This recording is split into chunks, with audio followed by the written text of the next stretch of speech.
Camera बंद होते अरे कॅमेरा का बंद चालू केली की होळी चालू सगळ्या सिस्टमच वेगळी आहे. फोटो मोडला फक्त पॉवर सेविंग आहे, व्हिडिओ मोडला पॉवर सेविंगच नाही, कारण की व्हिडिओ मोडला सगळे रेकॉर्डिंग करायला ऑन करतात. आमच्या कॅमेऱ्याला आहे सगळं काय सिस्टम आवाज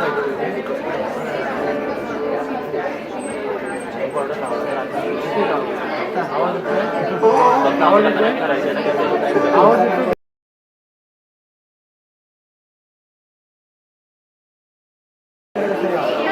त्यांच्या तू घेतला आपण आपल्याला माहीत हाय बोलतात डायरेक्ट एक्सेला गेले आलो त्याला अर्धा झालं मग सगळं प्रॉपर नंतर बोलतो अरे काल फोन उचलला असेल मागितलं कशाला काय माहिती गेमिंगमध्ये कसं असणार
Dear audience, please put off your mobile phones on silent mode. Shortly we are going to begin with the inaugural ceremony.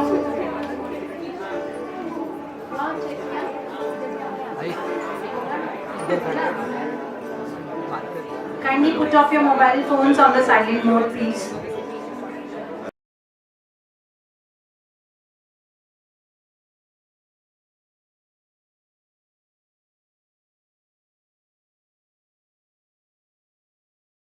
Kindly leave those 2 rows, please. Kanti madam.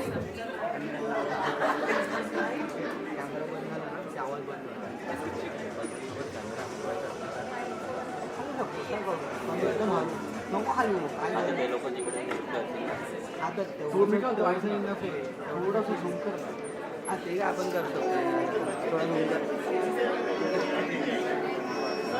Madam को थोडंसं फिरव.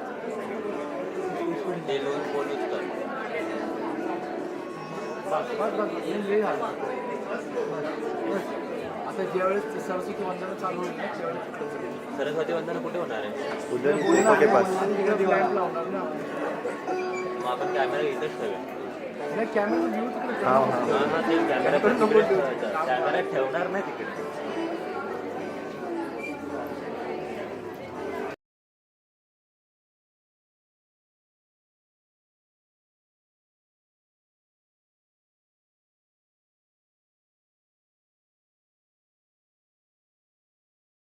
एकदा ऑन झालं मग काय करते गरज नाही. नाही रेकॉर्डिंगचं बटन ऑन ठेवा रेकॉर्डिंगचं बटन आणि आता हे 2 ऑडिओ आहे. हे ऑडिओमधलं आपल्याला एक जरी ऑन केलास ना तरी तुला इकडे आवाज येतो. आवाज फक्त मॉनिटर कर आणि ह्या लोकांचा पण आवाज येतो. त्यामुळे हेवायला जरा कमी ज्यावेळेस आवाज सांगतो हा ऑडिओ करेल इकडनं काय करा माहिती का माईकचा आवाज येणार थोडं वाढवायला सांगतो. इकडनं आवाज नॉर्मल येणार आवाज कमी केला ना तर माईकचा जास्त आला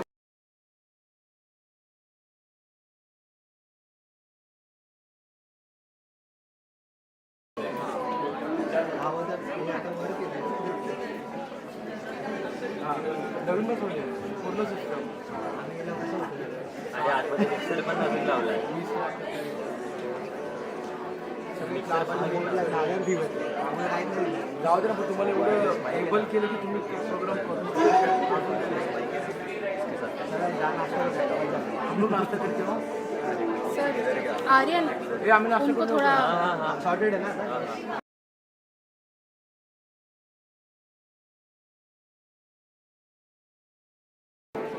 ते ऑटोमॅटिक लाईव्ह होईल ना. काय चालू आहे? लाइव है अभी वो ये अभी ये दिख रहा आणि जसं काढून वगैरे गेलं आणि उतरायचं पहिलं हे मनात जाईल आणि कोणी आजूबाजूला बोलायला आणि तू नको जोरात बोलू फक्त हे बोलू नका त्याचा आवाज जाईल चालतं ना. तरी वायर पण घेऊन जावा. आता ठेवून येतोस त्याचा बॉक्स कुठे गेला अभि थोडा आता इव्हेंट कितना आहे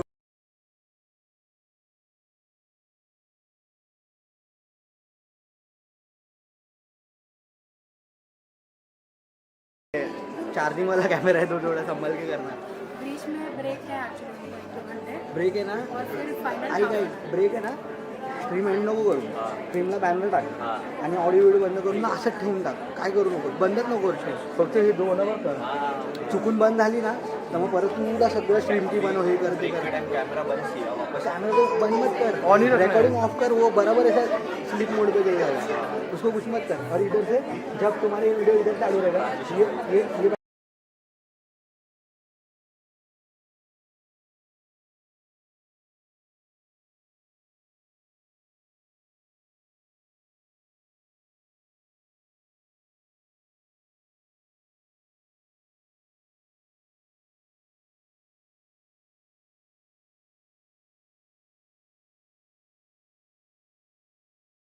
दोनों को यहाँ पे रखना.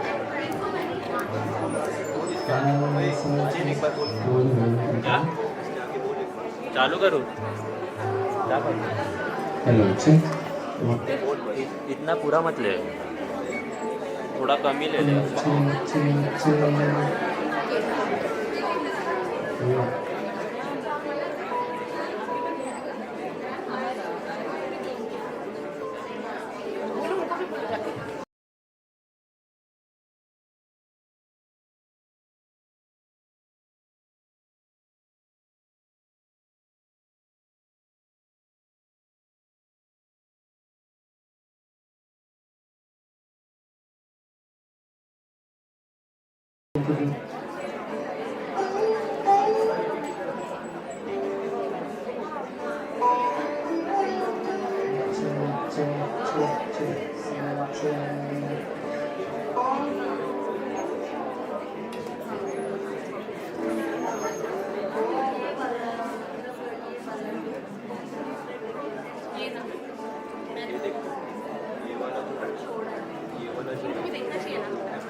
वैसा नहीं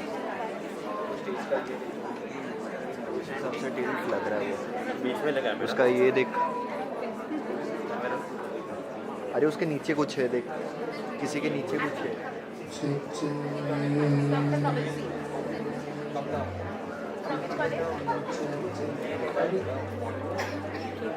हाँ ठीक है मत कर रुक अरे इधर ये है ना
Namaskar, Suswagatam.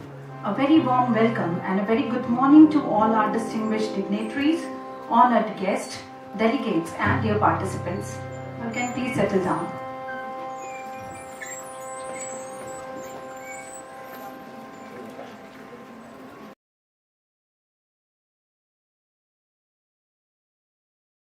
Question. Today we gather to explore one of the most significant questions of our time.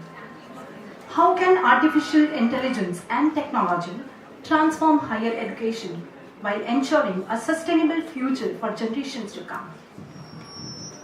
As we stand at a defining moment in the evolution of higher education, where innovation is no longer an aspiration but a necessity, it is both an honor and a profound privilege for me, Dr. Satna Singh, to extend a heartfelt welcome to all of you to the inauguration of the International Conference on Transforming Higher Education through AI and Technology for Sustainable Development. This prestigious international conference is organized by the Education Society's College of Arts, Science and Commerce Autonomous in proud association with VS Alumni Association and Rajapak Institute, Bangkok, Thailand, under the esteemed aegis of Pradhan Mantri Uchchatar Shiksha Abhiyan. Today marks more than the beginning of a conference. It marks the strengthening of an enduring international academic partnership. We are delighted to share that Vivekananda Education Society's College of Arts, Science and Commerce and Rajapak Institute, Thailand, are taking a significant step towards global academic collaboration through a proposed Memorandum of Understanding. This partnership aims to promote collaborative research, faculty and student exchange, innovation, and the sharing of knowledge and best practices, creating new opportunities for learning beyond borders. As a mark of mutual respect, friendship, and the shared pursuit of knowledge between our two nations, let us now honor the national anthem. May I request everybody to kindly rise for the national anthem of both the countries.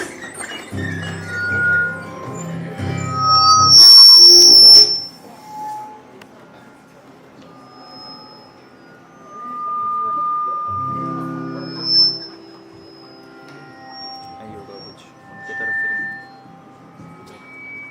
सामने रखो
ธงชาติและเพลงชาติไทยเป็นสัญลักษณ์ของความเป็นไทยเราจงร่วมใจยืนตรงเคารพธงชาติด้วยความภาคภูมิใจในเอกราชและความเสียสละของบรรพบุรุษไทย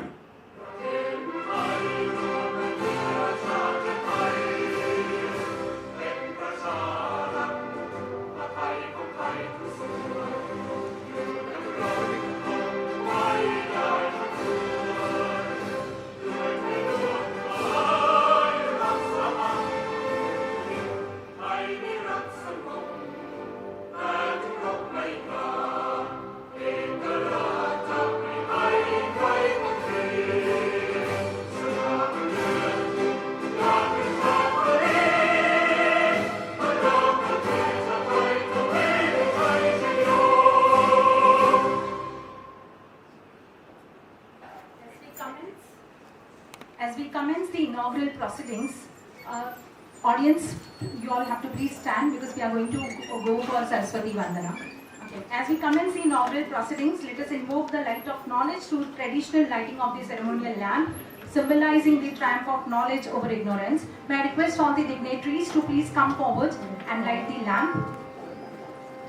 Our esteemed keynote speaker, Dr. Arun Chenik, Head Department of Public Administration Program, Thailand. Our guest, Rajendra Shinde sir. Our Management Trustee Member, Bansi Wadhwa sir. Both the Vice Principals, Dr. Ritika Makichani Madam and Shanita Sharma Madam. Please come forward. Ma'am वो लोग आगे जाएंगे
Thank you everyone. Kindly be seated.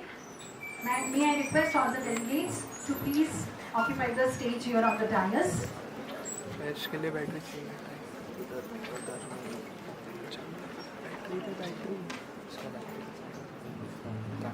Our esteemed keynote speaker, Dr. Arun Chenik sir, Rajendra Shinde sir, Bansi Wadhwa sir, Madam Principal. ये लोग भी बता दे आगे मत बोलना है इसमें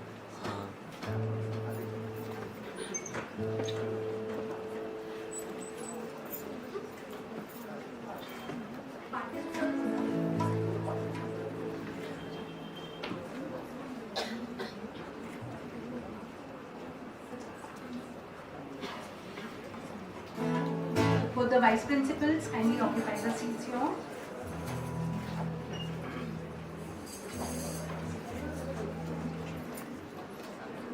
Thank you, our students, for that beautiful and divine Saraswati Vandana, which filled this auditorium with an atmosphere of peace and positivity. Ladies and gentlemen, our college continues its pursuance of excellence, guided by the inspiring principles of Swamiji and Hashu Advaniji. The spirit is beautifully captured in a song composed during the Golden Jubilee year of VS Society.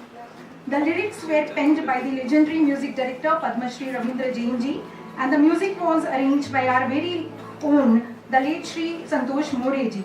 I request music team to present invocative song Bin Vivek Anand Ka.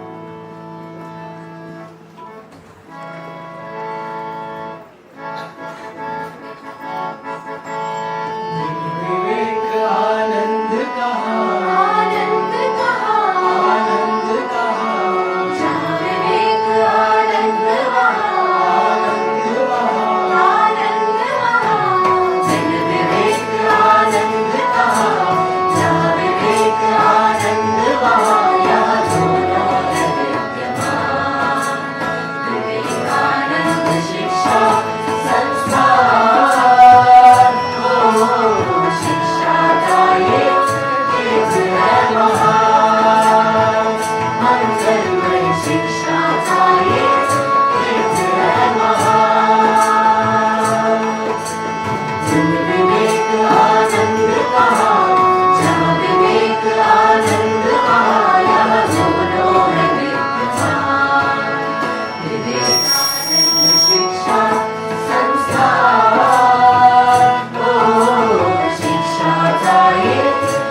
What a powerful rendition. Truly, without Vivek, wisdom, there is no Anand, bliss. That melody has perfectly set the stage for the intellectual discourse to follow. I would like to thank Mahadevi Madam and Pritam Sir and our all talented students to give us this ambience today morning. Thank you. Ladies and gentlemen, the success of every institution is rooted in visionary leadership that inspires excellence, fosters innovation, and nurtures a culture of research. जहाँ नेतृत्व दूरदर्शी हो, वहाँ उत्कृष्टता स्वयं एक परंपरा बना देती है. It is now my proud privilege to invite our respected principal, Dr. Anita Kanwar, to deliver the welcome address and share her vision on transforming higher education through AI, technology, and sustainable development. Madam, over to you.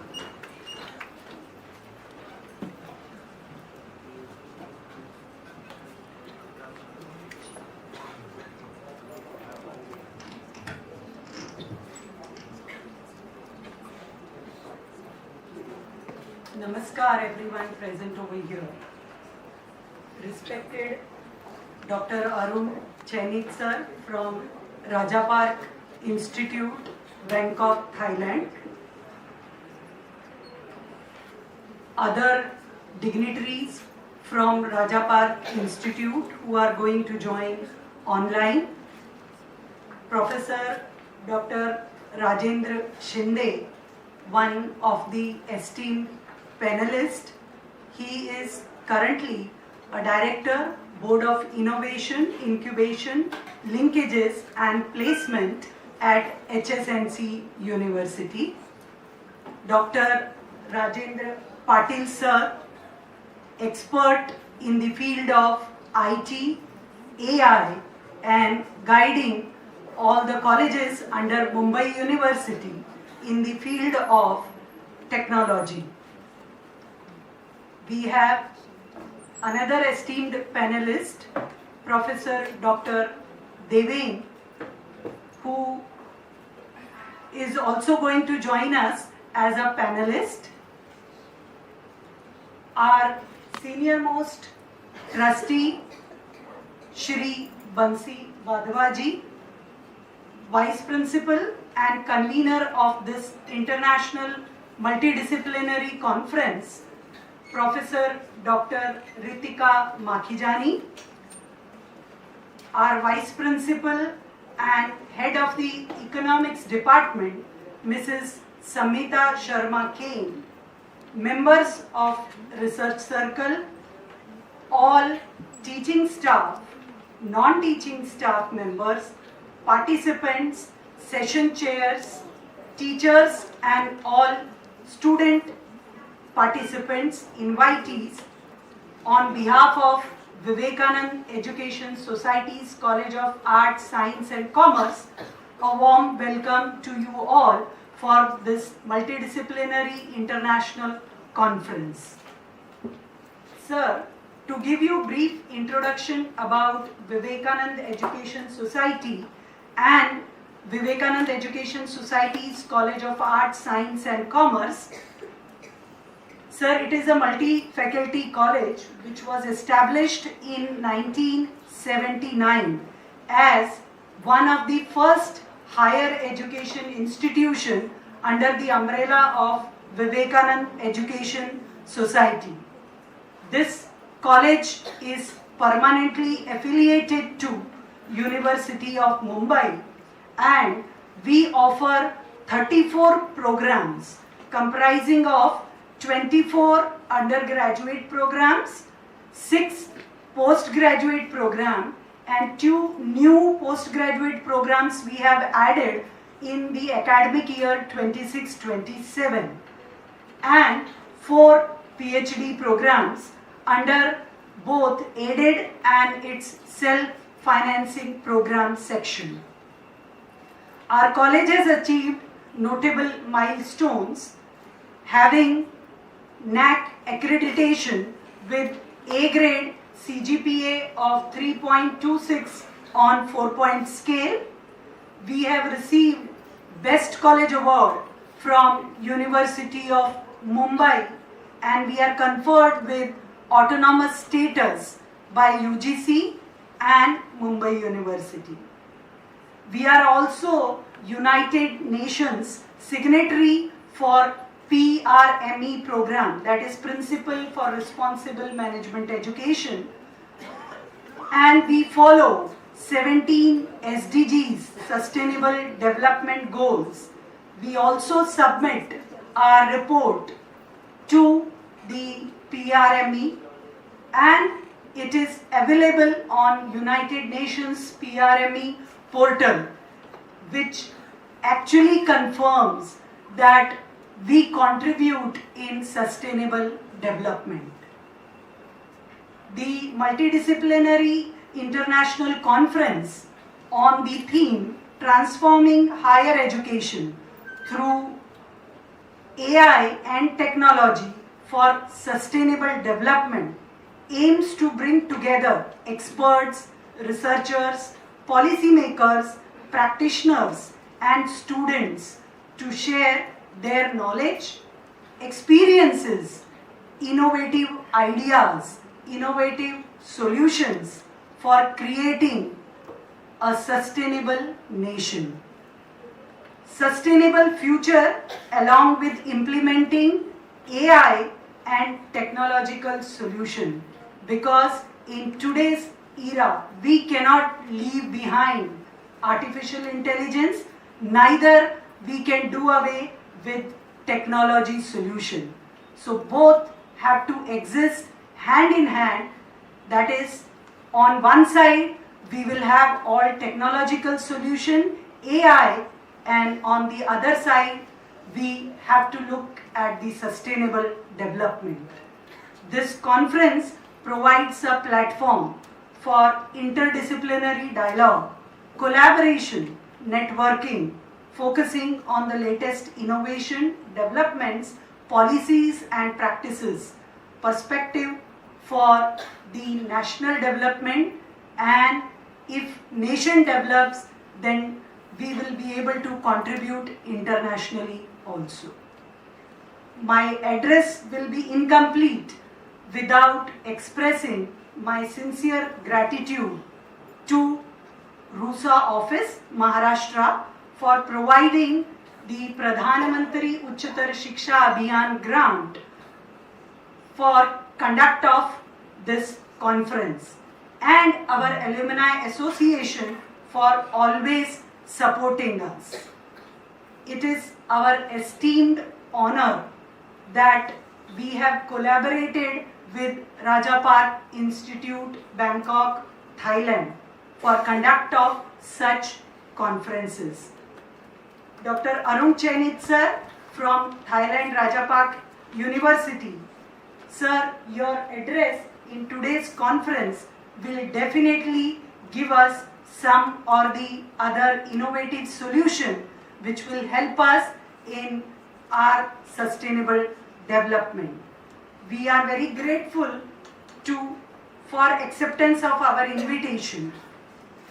Your presence will undoubtedly enrich our conference, and we look forward to your address.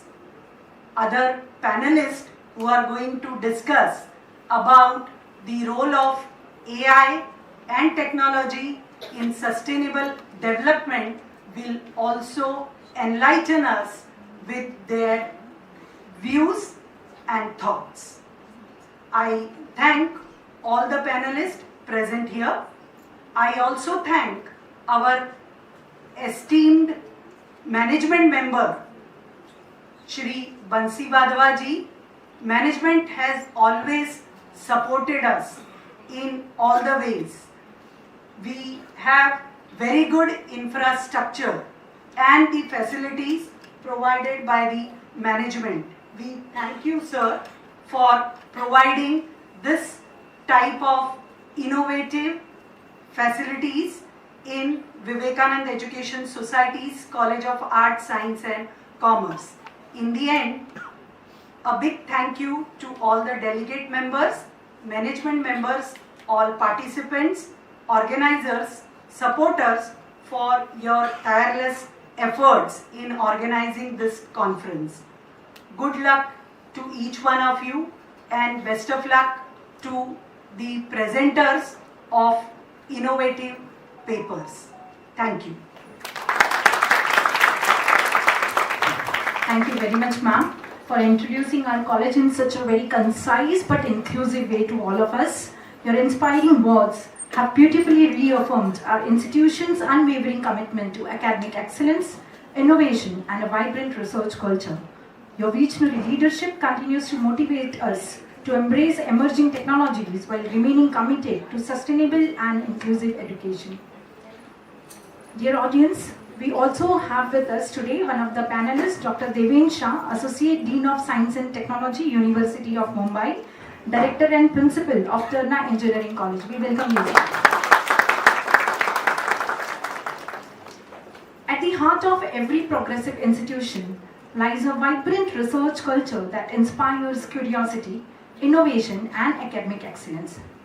As higher education embraces the transformative potential of AI and emerging technologies, research becomes the driving force for creating sustainable solutions and global impact. To share the initiatives of our research cell and the objective of today's international conference, it gives me immense pleasure to invite our esteemed Vice Principal, Convener of Research Circle, as well as this international conference, Professor Dr. Ritika Makhijani, Madam. Over to you, Madam.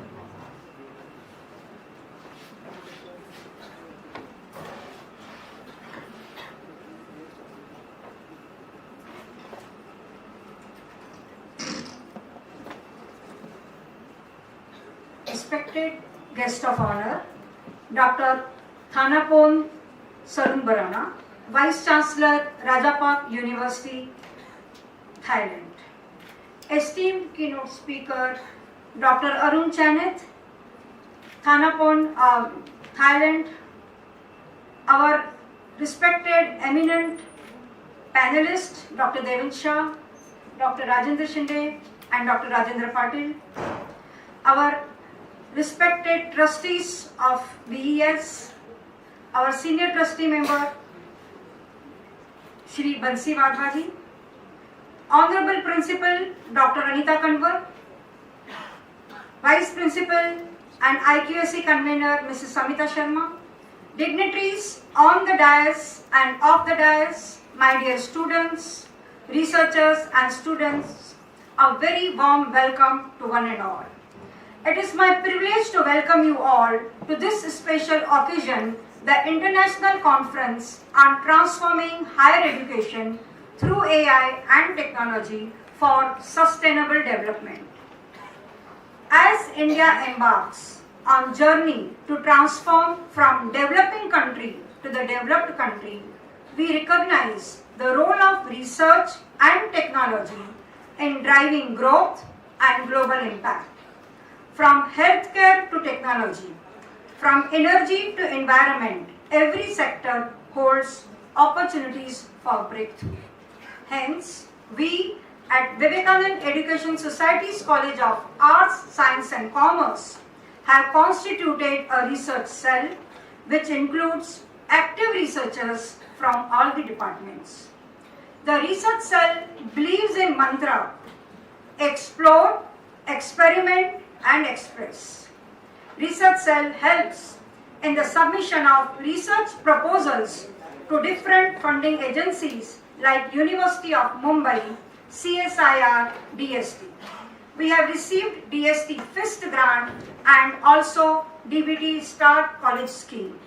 These grants have led the path for the establishment of Central Instrumentation Lab, which is having highly sophisticated instruments. We have also received 5 crore grant from PM Usha. This conference is also under the aegis of PM Usha. Our students are motivated to initiate the research project by our teachers.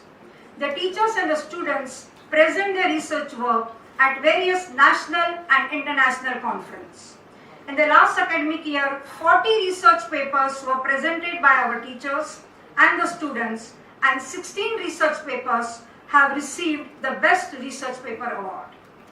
34 research papers were published by our teachers in the reputed journal Scopus and Web of Science in the last academic year. Research sessions have also constituted a research advisory committee which motivates and guides our PhD students to submit their PhD research proposals to Mumbai University for approval. The college is having 4 PhD centers: physics, chemistry, microbiology and commerce. We have 14 recognized PhD guides. In the past 6 years, 16 students have completed their PhD degree from VES Research Center and 18 students are currently pursuing their PhD. Today's initiative, this international conference, is also an initiative of Research Circle. This international gathering is very important and is highly significant because the challenges of the education and sustainability are the global issues, and these challenges do not have any border. By bringing together the minds from different countries and culture, we create a space to learn from the global best practices and build the solution that can be adopted easily. AI and technology are reshaping the methods of teaching, learning, and conducting research. From personalized learning to the smart campuses, the research and AI have raised the standards of higher education. But our purpose goes beyond innovation. Our focus is on sustainable development. How can AI help us to achieve the sustainable development goals? How do we ensure to have an inclusive, equitable and quality-based education for all? How do we prepare our students for both tech-savvy and socially responsible? All these answers will be discussed in today's international conference. In this conference, new ideas on AI will be discussed and that will transform the higher education and we will move towards more sustainable nation. The conference has two sessions. In the first session, we will be getting the insights from our renowned keynote speakers and the panel discussions. These speakers bring a wealth of knowledge and will share their expertise with us. In the second session, the budding scientists and the researchers will get an opportunity to articulate their research thinking in the form of research paper presentation. This is a unique opportunity for our young researchers to learn from the experts and to develop the skills which will help them professionally as well as in their career. Through this effective conference, we collaborate and we inspire each other to pursue research and the innovation with passion, creativity and commitment. In short, VES के आंगन में परंपरा और प्रगति का हो रहा है mail. AI की रोशनी से अब शुरू हो रहा है शिक्षा का ये नया खेल। Thank you all.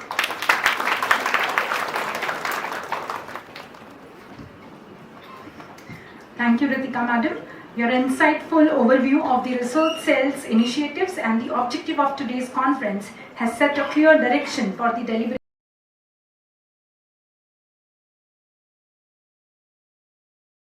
collaboration truly reflects our institution's commitment to shaping future-ready higher education. Moving ahead, ladies and gentlemen, every great academic institution flourishes through meaningful global collaborations that transcend geographical boundaries and foster the exchange of knowledge and ideas. It is therefore our privilege to have with us the distinguished academic leaders whose vision and leadership continue to strengthen global partnerships in higher education. Speaker, I now invite Dr. Snehal Oban. Dr. Snehal, the stage is yours. Thank you. Good morning, everyone. Good morning, dear distinguished guests, respected dignitaries, faculty members, researchers, and dear participants. It is my privilege and honor to introduce our esteemed guest of honor, Dr. Thanapon Sarunburana, the Vice Chancellor of Rajapak Institute, Thailand. Dr. Thanapon is an accomplished academician, administrator, researcher, consultant, and a leader whose professional journey brings together the field of higher education, communication, public administration, research, and social development. His academic credentials reflect multidisciplinary orientation. He holds Bachelor's in Arts in Administration as well as Bachelor's of Communication Arts in Advertising. Sir also holds master degrees in Mass Communication Administration and Political Communication. Sir is PhD in Political Communication. His academic interest and professional experience have been complemented by extensive work in research, consultancy, organizational development, communication, management systems, government project and policy-related initiatives. Dr. Thanapon had a diverse and distinguished professional career. His experience includes working as a newspaper reporter, editor, to serving as a secretary to the chairman of the first city. Sir has been a senior management and consultant in many organizations. Sir has also been a president of Narai Prathan Company Limited and also has held a leadership position in academic and social organization. His professional and research engagements have covered wide range of areas. These include survey, research projects, management restructuring, feasibility studies, water infrastructure projects, real estate and development projects. His work also has involved coordination with the government agencies and projects related to public infrastructure and development. What makes his journey particularly relevant to our conference is his ability to bring together academic, research, and industry experience. His work demonstrates the importance of connecting institutions of higher education with the larger needs of the society and sustainable development. Today, we are privileged to have Dr. Thanapon's presence with us in a hybrid mode of participation, and especially grateful that he has taken time to share his thoughts and message with our academic community. So ladies and gentlemen, it is our honor to have listened to his special message from our esteemed guest of honor, Dr. Thanapon Sarunburana, Vice Chancellor of Rajapark Institute, Thailand.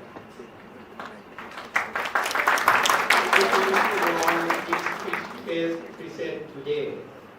I am Assistant Professor Dr. Thanapon Sarunburana, Vice Chancellor and Dean of International College of Rajapark Institute, Thailand. I would like to express my sincere appreciation for the organization of the International Conference, Transforming Higher Education Trust, AI and Technology for Sustainable Development 2026. I believe this event will benefit both education and the global community by fostering new knowledge driven by advancements in AI technology, an area where India's leadership has earned worldwide recognition for its remarkable achievements. I do hope that the collaboration between Thailand and India, along with the participation of everyone here, will enable education transformation toward a bright future. Thank you very much.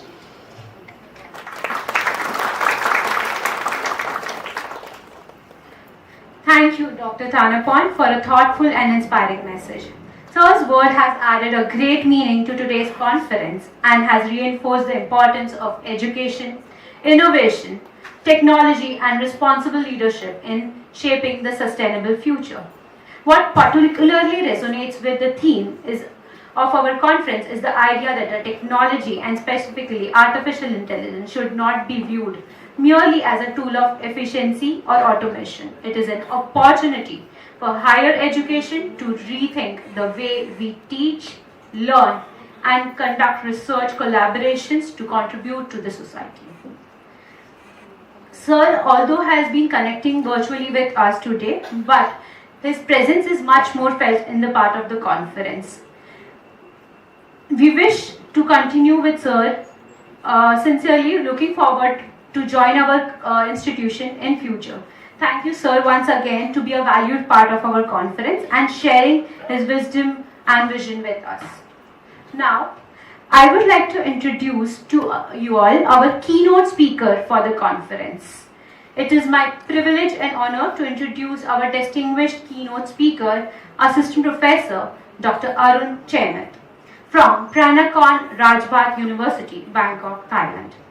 Dr. Arun Chenat is an accomplished academician, researcher, academic administrator, and international speaker with an extensive experience in the field of public administration, governance, leadership, strategic planning, community development. He is currently the head of the Department of Public Administration at Pranakan Rajbhat University, where he is actively engaged in teaching, research, academic administration, and postgraduate guidance. Sir holds PhD in Public Administration and Masters of Public Administration and Bachelors of Arts in English. Sir holds a 47 years of academic experience with his areas of expertise of good governance, local governance, strategic planning, leadership and organization, politics, community planning, English communication. He has also contributed extensively in the research, academic literature, and presented research papers at numerous international conferences in Thailand, India, Czech Republic, and many other countries. What makes Dr. Chenit's academic profile particularly noteworthy is his strong association with international conferences and knowledge exchange. He has been invited as a keynote speaker and guest of honor at several international conferences in India.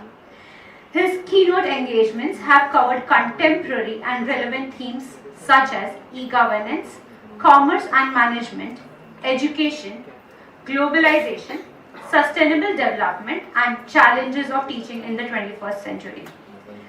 Sir is also associated with several academic journals as a peer reviewer and editorial contributor, further reflecting his commitment to maintaining academic standards and promoting quality research. So we are honored here to have with us a scholar who represents international collaboration, academic excellence, and the knowledge sharing. On behalf of Vivekananda Education Society's College of Arts, Science and Commerce, we extend a warm and gracious welcome to Dr. Arun Chenit as an esteemed guest of honor. We are truly delighted to have you with us today, and we look forward for your valuable presence and insight of wisdoms. Now I request Dr. Sadhana Singh ma'am to take the lead. Thank you, Dr. Snail, for that thoughtful introduction. It has given us an excellent insight into the remarkable achievements and academic journey of our guest of honor and keynote speaker.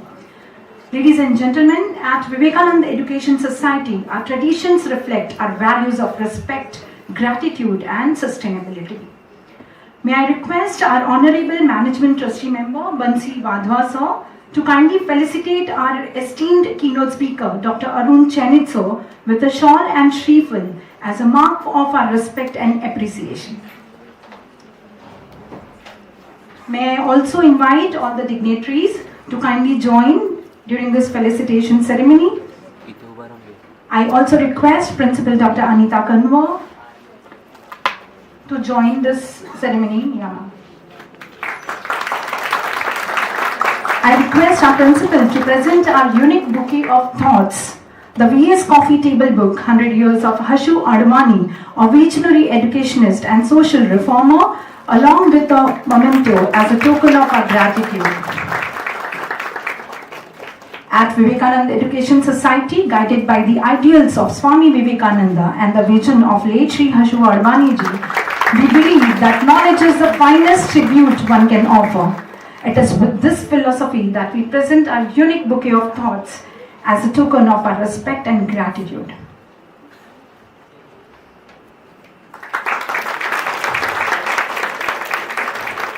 I request both the vice principals also to join so that we can have a special moment on the stage captured for all of us. Ladies and gentlemen, a warm round of applause, please.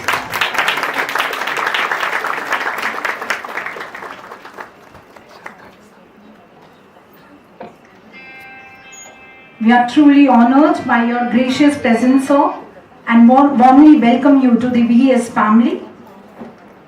Thank you. Knowledge becomes truly meaningful when it inspires action and transforms perspectives. With great honor, I invite our distinguished keynote speaker, Dr. Arun Chenit sir, to deliver the keynote address. Sir, may I request you to kindly address the gathering, please? Yeah, thank you.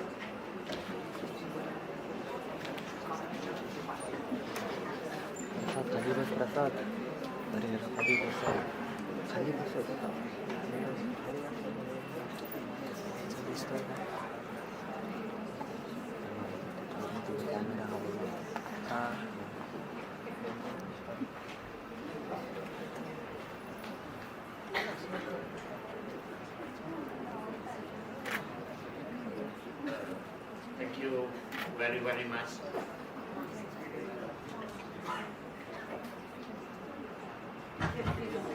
Okay, thank you very, very much for MC. First of all, I would like to take this opportunity to respect the founder of the college, principal, member of the college,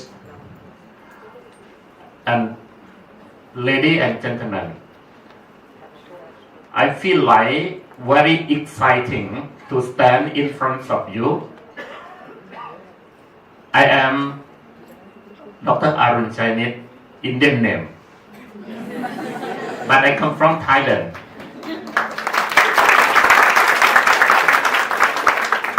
I would like to thank Fun for warmest welcome me.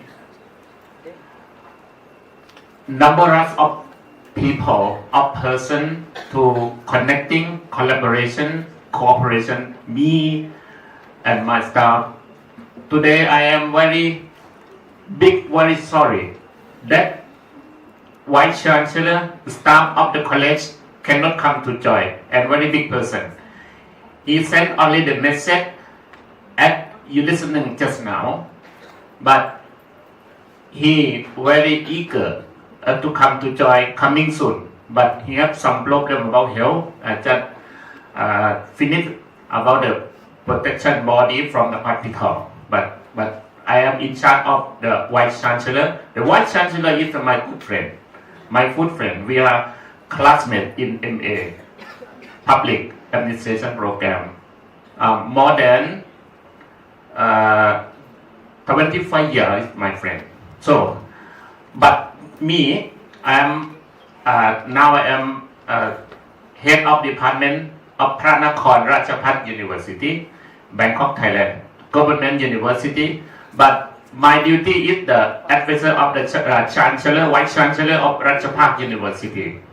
And first of all, I would like to thank Fun again for honor of the college, principal, staff of college, professor, and sitting in front of you.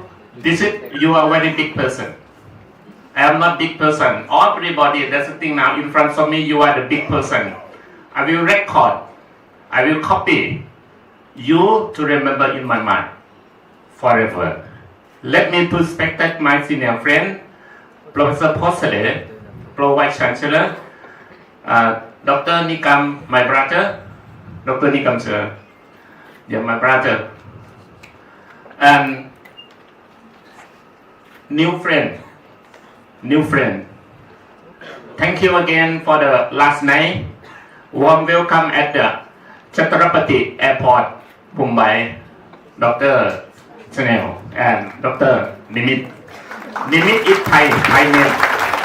Nimit is Thailand. So many Thai name. Nimit like Arun, Indian name. But Thai people also so many Arun also.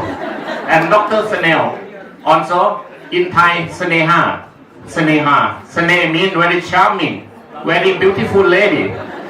You are attractive young lady. Meaning, Nimit also. I talked with him at the airport. I still now to very sorry so much. I have never thought before the warm welcome, open ceremony, very big function. I have been to India more than 20 years. After I finished PhD from 2008 from Dr. Mbeka, Bharatawada University, Aurangabad. And the new name of Aurangabad. Nikam sir? Samajinaga. Chhatrapati Sambhaji. It's the new name. You know, at the first time, I remember that. First time in 2004, I come to India first time. The police immigration talk with me in Marathi. He understand that I am Indian. I asked him that I don't get what you say. I am not Indian. Oh, sorry, sir. I saw only name your name, but passport in Thailand. You know, I am love India. I like India. My life is become a part of India. I have been to so many countries in Europe, 8 countries for the conference. China, I just come back from China, Beijing for the conference of the law. India, I am in charge with Professor, my brother, Professor Posele sir, This is my brother, big man. I joined with him at least 10 years for the conference and collaboration at my university also.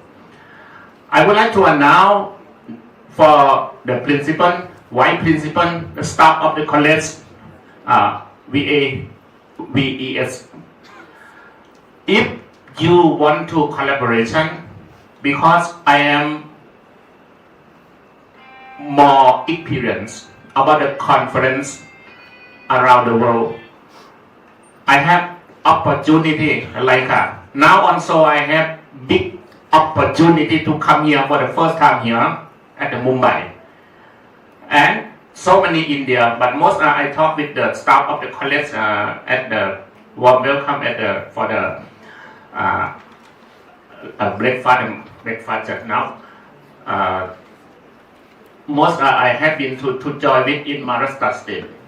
Okay, so this is my life. You know, now I am 57 years. 57 years. After 3 years, I am retirement. And in the future, I will come to promote as the Dean of the International of College Ratchapak Institute. Institute may be deemed university, because I know with him more than 16. I am the advisor for the conference, for the research, for the journal. Ratchapak have an international journal, 2 journal, 3 journal. I would like to invite to everyone can send the paper to the public, because we online. And about maybe almost 1 lakh the follow from around the world. I will send to Dr. Saneha.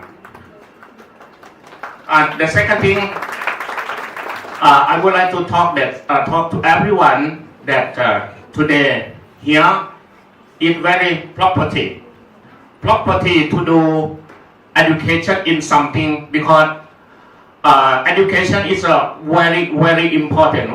One thing only, education can make a big opportunity to everyone. I come from the poor family. My family is not rich, but my father promoted me to education. One village, I am the first person that had opportunity to finish doctor of the village. It comes from, I am not stop my dream. I must to carry on to education. I believe that education can bring the big opportunity. Education is very important for to live up our life. This is the truth. I support my wording. I support to everyone. I like one poem from William Shakespeare. Born men are we all and one. Brown bred by the sun culture. Knowledge can be one alike. Only the heart differ from man to man. This is William Shakespeare said. Because my major in English, I like to study English. English also make me to big opportunity also. I believe that India country, we are made closely. Thai government, Indian government, we make closely together. Prime Minister of India many times come to Thailand, and leader from Thailand, representative, Prime Minister, Deputy Prime Minister come to India. This is I make sure that India and Thailand, we are the similar like a culture, like a style, lifestyle, not different, in the same most. Food very popular. Thailand also food very popular. Tourists very popular. You know, Thai people bring a lot of money to India. 1 year, numerous, a lot of. I think I cannot do.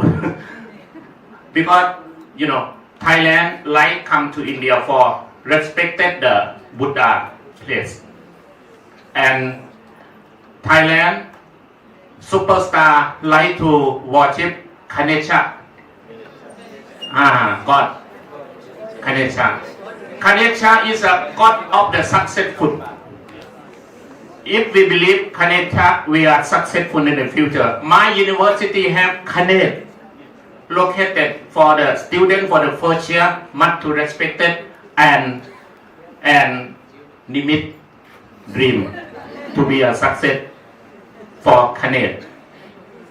Plus, my brother Professor, but many times he visit my university for the conference. Again and again, a warm welcome to everyone. Okay, coming to the topic today, transforming higher education through thought and AI technology for sustainable development.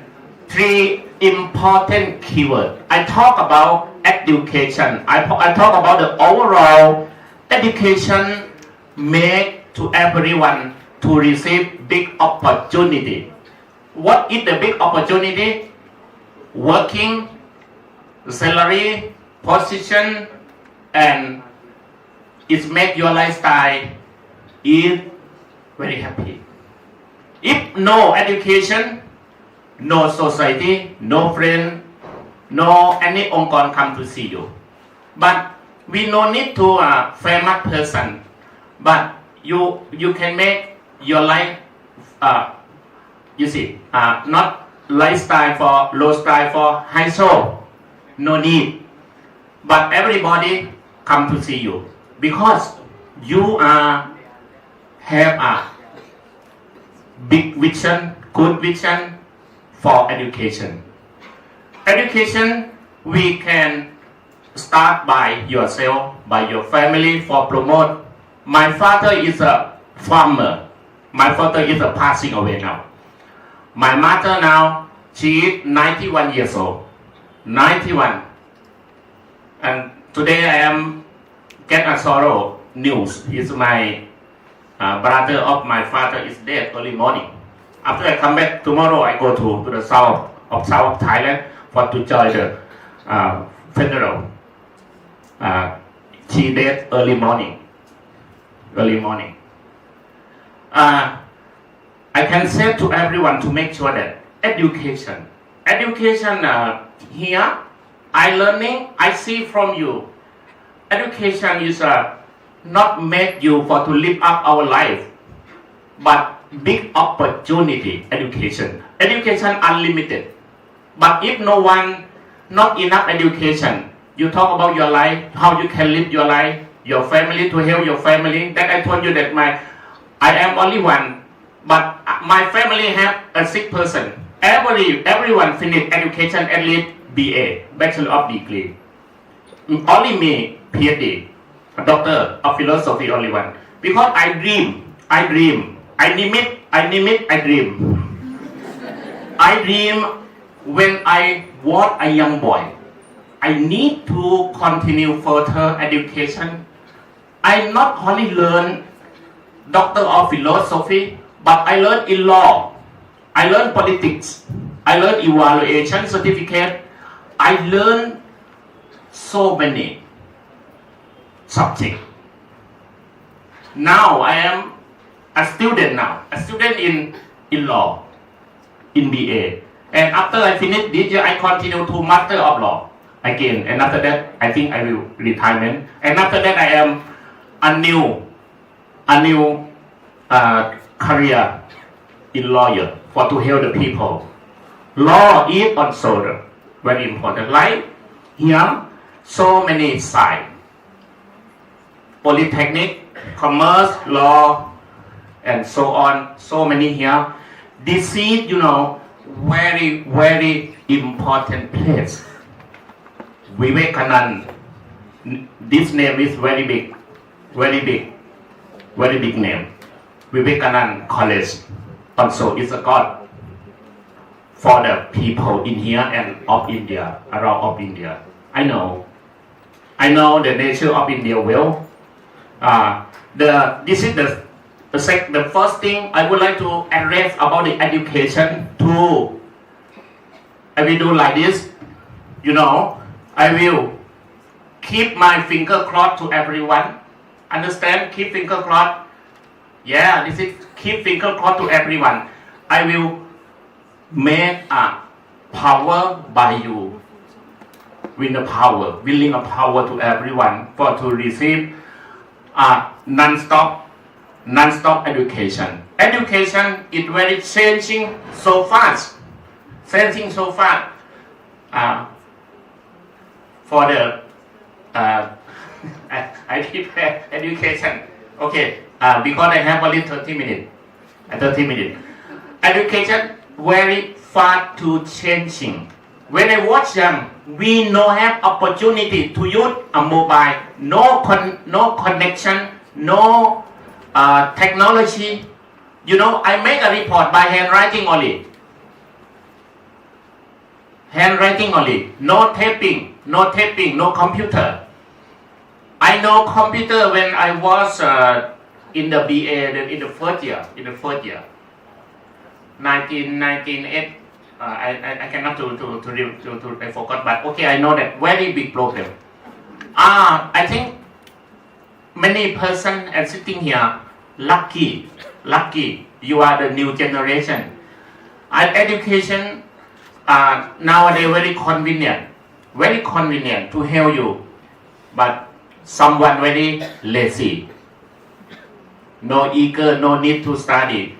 The parent must to make a motivation. But please remember that education lift up your life, lift up your opportunity, lift up your education, lift up your money, your salary in the future. But if we are not take this chance, you know, in the future, you will see that we have a problem. My family and my student, I try to motivate to everyone. Education in the past and in the present that very different and significant because very convenient. Like you know, now we coming to the technology, but just now the principal said AI is okay, not good everything. AI help you to make like this is AI all I make today. I use AI very faster, very quickly to help you to searching in information. But AI help you to many ways. But I discussed with some organization, you know, AI make a student after finish education will be fail, maybe no working because in some company,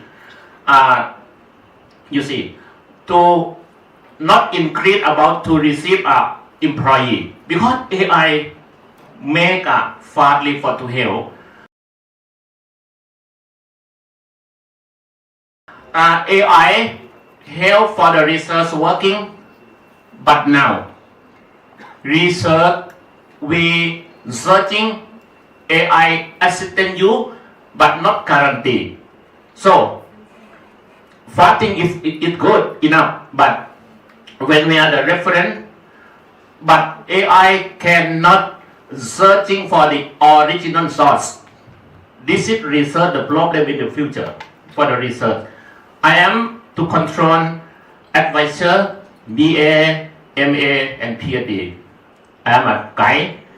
BA before finish education for the BA for the fourth year last term, last semester, student must to make a research for the collect knowledge of body, every side, community, English program, political science, business management, and public administration. Every this is the rule of the university for the last term, for the last year before finish.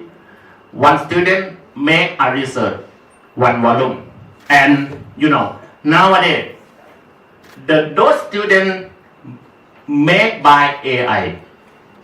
This is good, but we are my duty to check up for checking what is your data you bring from AI. AI that I told you that the law not forced now.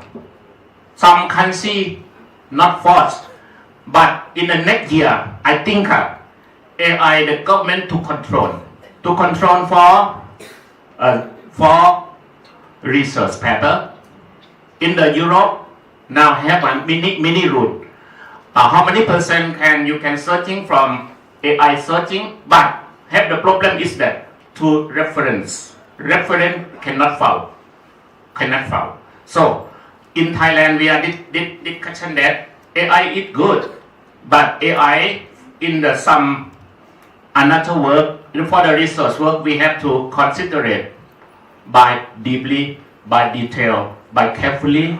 Otherwise you see, new generation use only AI, but we must to think of the quality of the research. This is the problem now.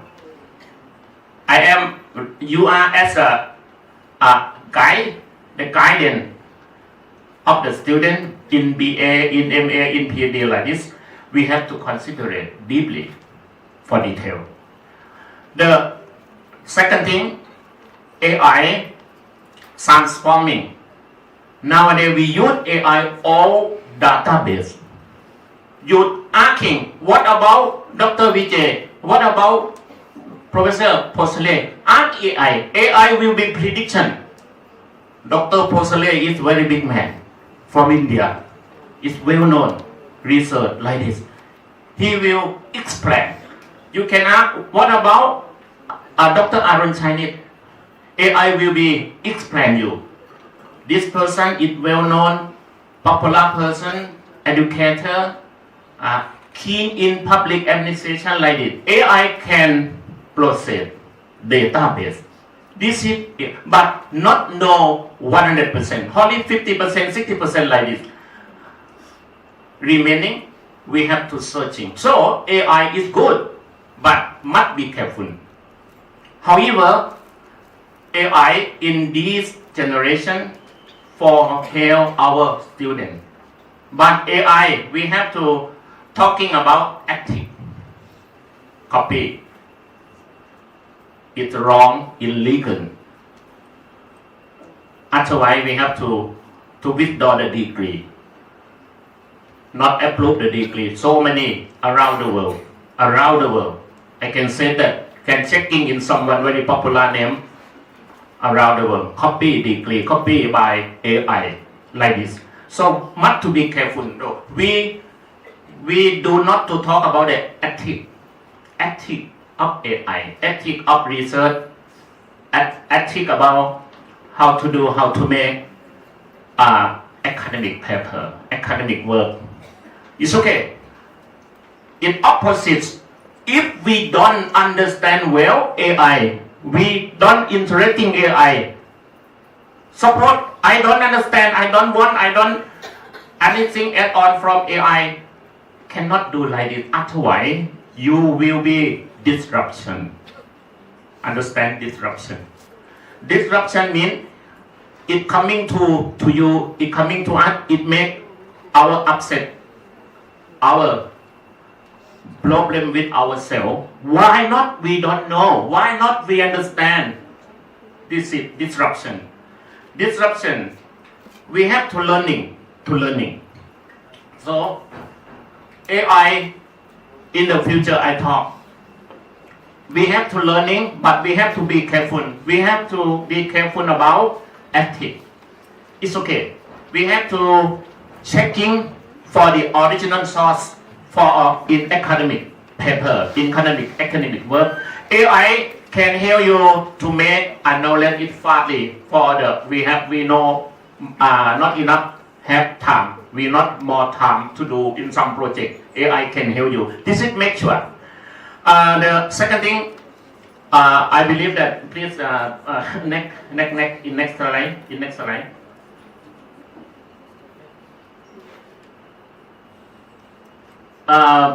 The role of AI.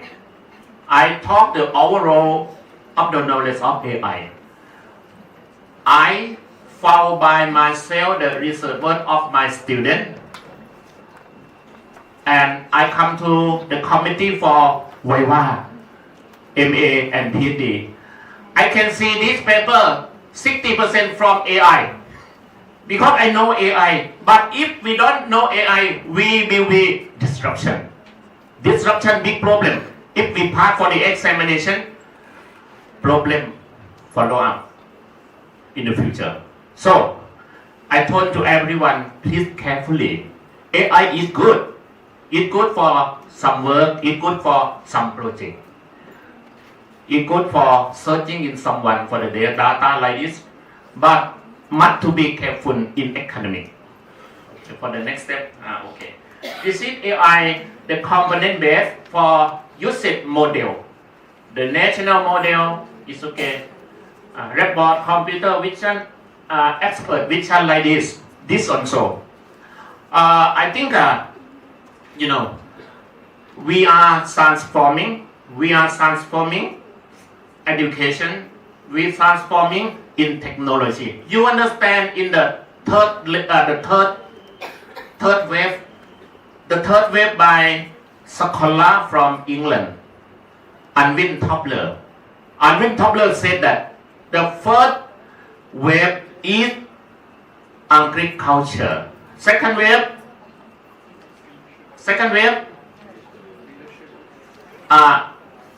industrial, yeah, and the third wave, technology. This is we come to the third wave, but in the fourth, in the fifth, in the future, we don't know what will happen. Very fast, because I would like to example that, why on our mobile are lots of app. App means application. Why not application very convenient to you? Like we want to call a taxi, we can use by app. We want to withdraw the money, we have to use by the app. We need to withdraw money, we need to buy a ticket. Have so many apps. So many apps issued by the government, by the private, by the technology company. This is also. We are technology, it booming now. Every area. The government, every country, investment about the technology for the people, for the convenience. And AI and technology, just now I mentioned that we can earn money. One student, no asking money from parents. Only make an application by TikTok. Merchandise, and can earn money a lot of. No need to asking money from parents. This is opportunity for technology. And AI, we can select it. I think India ban TikTok. Okay, I'm sorry. But Thailand very booming. Thailand no ban anything. You can access the data of Thailand. I would like to invite to all of you to visit Thailand 1 month. Not 1 month, only 1 week. You know everything. Thailand is a civilization country, freedom country, and safety country. But last week problem, Russian people killing by Thai. Big problem now. But okay, police case are already very news around the world problem from Russia. Putin not happy now with Thailand. Killing population him. Problem. Okay. India and Thailand, India part of Thailand. Thailand part of India. Because population visit India. India visit Thailand for what? Oh, this is important. Indian first go to Thailand for wedding. Wedding in Thailand. wedding in Pattaya. The Pattaya one group of India, we call that mafia of India. Big problem. Possibly, sir, you know very well. India people, when visit to Thailand, if not visit Pattaya, not reach Thailand. You must to go there first, Pattaya. And now maybe to changing idea for the middle way for the new generation like Sir Dr. Nimit. He planned, no, not Pattaya. He planned to visit for the north of Thailand like Chiang Mai, Chiang Rai. Chiang Mai, Chiang Rai like a land of Switzerland. I would like to welcome you and Dr. Saneha, charming lady, to visit my country. Yeah, I'm get ready to warm welcome with the Vice Chancellor.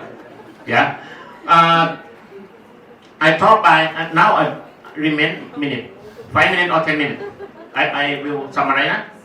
Summarize. Okay, very sorry, maybe not serious in academic, but only motivation. Because after this, maybe I have to go to Singapore for to MOU with Rajapak to Singapore MOU in economic. Education transforming and one thing important. Just now, the principal said UN, United Nations, talk about sustainable. Sustainable, there are 17 called the important that health, property, education, like good governance. The UN give the important. They are the 8 aspects for the good governance also. This is education. If without transparent, without good governance, that organization will be have a problem in the future because we have stakeholder. Stakeholder, very important. The important stakeholder is the company will be accept your student after finish degree. So we have to practice more and more. We have to collective experience in academic and internship 3 months or half year. Some few 1 year like a teacher. Teacher must internship to teaching in primary school, secondary school, vocational school, and polytechnic school like this. 1 year must to collective the experience. Bring theory, every subject that we are learning in the classroom. But 1 year you bring experience, bring all of the knowledge for the teacher to practice. This is very good to curriculum for this side. So, sustainable, I believe that in the future, anyone understand sustainable? Sustainable in the UN said that if you read about sustainable, hopeless of new generation. For the new generation, we are old generation, no, not over 10 years or 15 years we will die. But new generation still to build world very bright, very happiness. So behind of role of the conference room, you are very flexible. You are hope of the new generation. You have to keep this the function of the UN to give to you for to protection of the environment. Education to all like this. I would like to conclude my keynote address that transforming education come to the challenge, big challenge, very big challenge to every issue. Technology, challenge it about application, challenge it about I don't know what happened in the future. We don't know before. We must to challenge about the leadership. leadership fighting. Now fighting between Mr. Trump,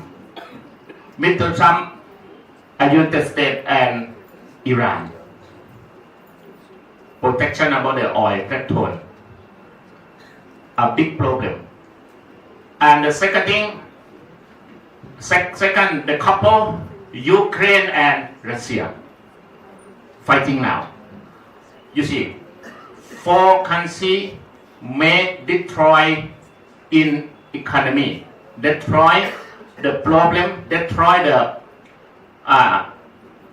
the suffering for around the world, affected India, Thailand, and Southeast Asia. One country, if don't talk, not happy, China on the middle, not take any side. If China selected with USA, Russia not problem, not happy. Sorry, Russia not happy. So now I think India and China have some problem about the area.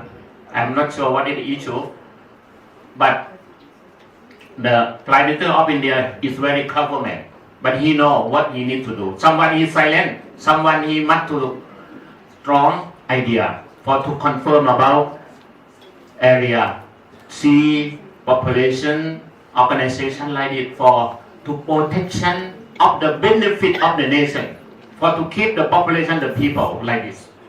But okay, not affected about the petrol because India purchase petrol from Russia, not Iraq, not Iran. Okay, so we are friendly together. So I would like to confirm that transforming higher education non-stop, and we are waiting for what will happen in the future, and for thought about the technology for sustainable development. I would like to confirm that sustainable development is very easy, meaning that we have to develop for to get understand well, for to the next generation, for to keep the experience to the old generation, and new generation must to bring it for to practitioner carry on. And okay, thank you very much for your attention. Thank you very much for your attention. Thank you.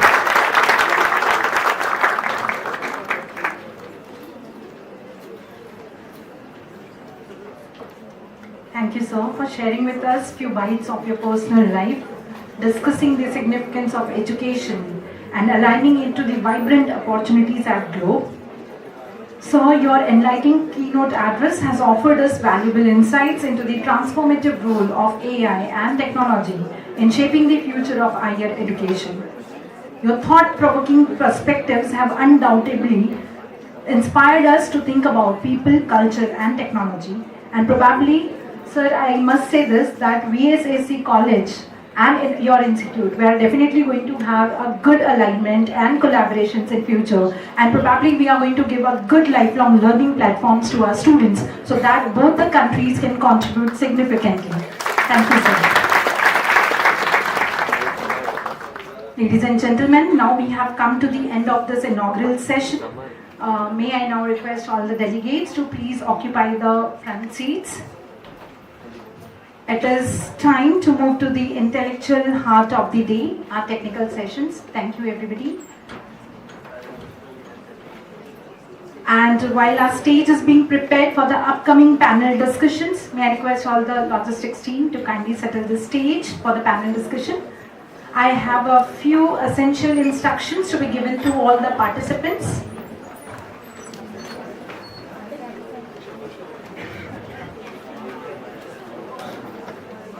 So, few of the important instructions to all the dear participants.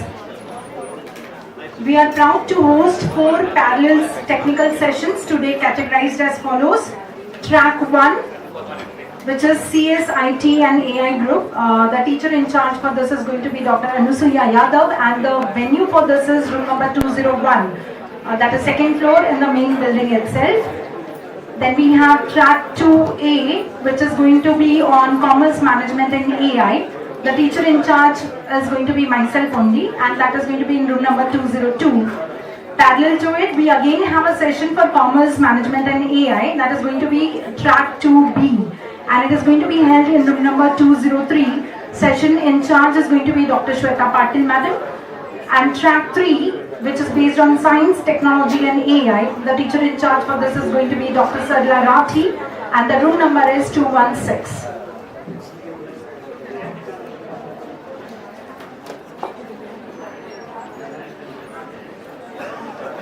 Dear participants, we have the still heart of the session left out, that is panel discussion. So we are just setting up the stage for this discussion to held. May I request everybody to kindly be settled here itself in the auditorium. After we finish this panel discussion, you will be moving to the different venues. Dear participants, your code numbers and the track venues have already been mailed to you all, as well as you all have been put into different WhatsApp groups. So for any kind of query, you can refer to the WhatsApp groups. And still, if you have any doubts, you can contact the respective session in charges.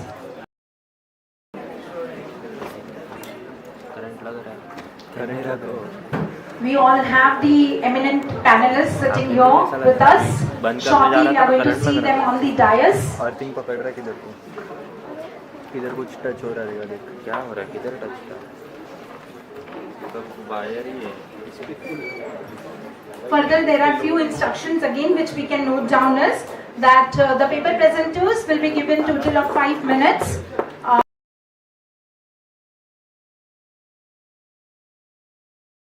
So you all have to follow all the session guidelines which will be provided to you all by the chairperson of the respective tracks. What you all have to do is engage yourself constructively into the question and answer to get a truly multidisciplinary dialogue between all of us.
आपका नहीं, इधर से आने मतलब wire की वजह से. क्या करने जा रहे हो?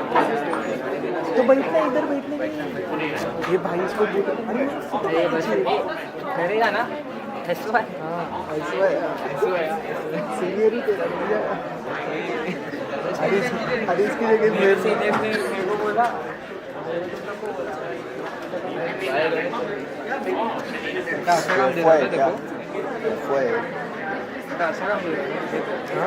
सीनियर का मैं तुम लोग के डिपार्टमेंट वाला नहीं हूँ, बट मास्टर्स वाला हूँ.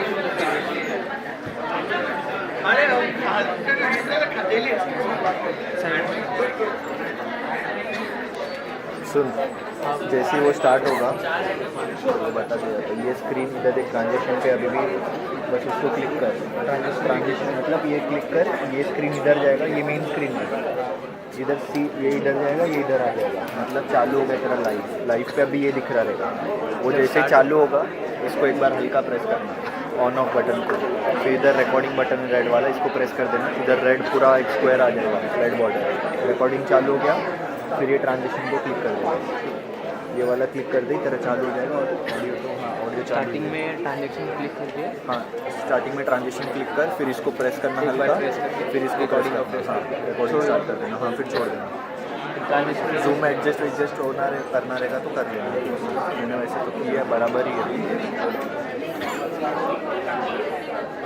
कुछ नहीं हुआ तो कॉल कर. हाँ बाहर ही.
Innovation thrives through collaboration, meaningful dialogue, and diverse perspectives become the foundation of transformative change. We are privileged to be joined by an eminent panel of academicians and experts whose insights promise to enrich today's deliberations. To begin this entire series of panel discussion, I now invite Mr. Nimit Sachdev to introduce our first two distinguished panelists joining us virtually today.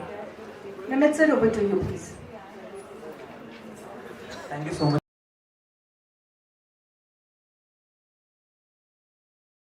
Distinguished guests, esteemed delegates, ladies and gentlemen, it is my great honor and immense pleasure to introduce one of our distinguished panelists, Dr. Thanyanand Changsopol from the esteemed Rajapark University, Thailand. Dr. Changsopol is a remarkable scholar, researcher, and academic leader whose dedication to education and research has earned great respect in academic community. Their outstanding academic journey includes a postdoctoral fellowship, a PhD in political science, and several advanced qualifications in public administration and political science. Their commitment to lifelong learning is truly inspiring and currently pursuing another PhD in public administration. Dr. Changsopol's expertise covers political communication, public policy, international relations, good governance, strategic development, knowledge management, and research and development. Beyond teaching and research, Dr. Changsopol also serves as an editor and reviewer of scholarly publications, contributing to the growth of knowledge across disciplines. We are deeply honored and sincerely grateful to have such an accomplished academic and visionary leader with us today. I am confident that the valuable insights will inspire all of us and enrich our discussions. Ladies and gentlemen, please join me in giving a warm round of applause as we welcome Dr. Thanyanand Changsopol. It is also my true privilege to introduce the second esteemed panelist of the day. We would like to introduce and welcome Dr. Napatika Pitirla Sirikul from the prestigious Rajapark University, Thailand. Dr. Pitirla Sirikul is highly accomplished educator, academic administrator, and a leader who has devoted her career to advancing higher education and academic excellence. She holds a Doctor of Education degree along with Master's degree in Public Administration, Business Administration and Education, demonstrating her broad knowledge and unwavering commitment to professional growth. She has served as chairperson of the Masters of Education program in Educational Administration and has successfully led academic programs while mentoring students and faculty with dedication and vision. Her experience in educational leadership and institutional development has made a meaningful impact on higher education. Her passion for innovation, quality education and lifelong learning makes her an outstanding contributor to today's discussion on transforming higher education through AI and emerging technologies for sustainable future. Ladies and gentlemen, please give a warm round of applause for Dr. Napatika Pitillas Sirikul with a big round of applause. On behalf of the organizing committee, I would like to express both the distinguished panelists for a special thanks for taking time and joining this conference in an online mode for us. Now I would like to request Dr. Varsha Ganatra ma'am to please introduce the third panelist for the day.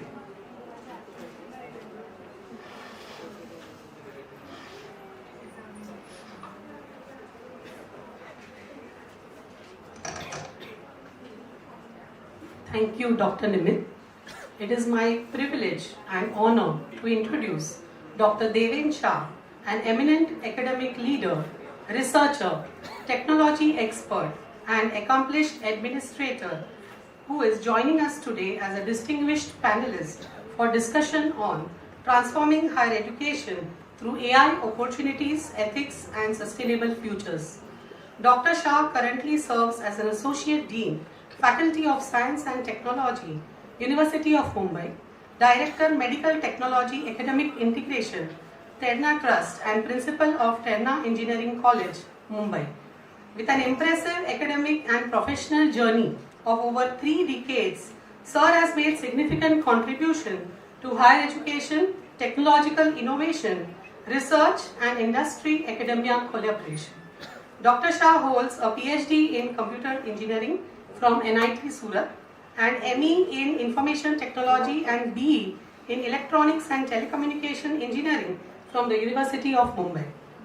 His key areas of expertise include blockchain and cryptocurrency investigation, cloud computing, cyber security, IoT, software engineering, and advanced computing. Sir has been a speaker at international platforms including the Dubai Crypto Expo and Abu Dhabi University. His impressive research profile includes 11 granted patents, 14 authored and co-authored books, and more than 60 research publications in international and national journals and conferences. Dr. Shah has also played a significant role in strengthening industry-academia collaboration. He has worked with organizations like IBM, ISRO, Larsen & Toubro Lab Systems India, to name a few. He has conducted more than 200 seminars, training programs, and technology-focused academic engagements across India and has contributed to various research, consultancy, and corporate training initiatives. Dr. Shah has also been recognized with prestigious honors, including the IBM Best Faculty Award, IBM Drona Award, Silver Edge Award for Best CIO, and AICTE Teacher Excellence Award. Beyond his institutional responsibilities, Dr. Shah has actively contributed to academic governance and policy through roles such as Chairman of the Board of Studies in Information Technology, University of Mumbai, Academic Council and Governing Council memberships, and participation in committees associated with technology and higher education. Dr. Shah's distinguished career reflects a remarkable blend of academic leadership, technological expertise, research excellence, innovation, industry engagement, and institution building. Sir, we are truly honored to have you as a distinguished leader and academician and as a panelist today. Now I request Dr. Shah to please come on the stage. I request Principal Madam to welcome Dr. Deven Shah with a memento and a coffee table book.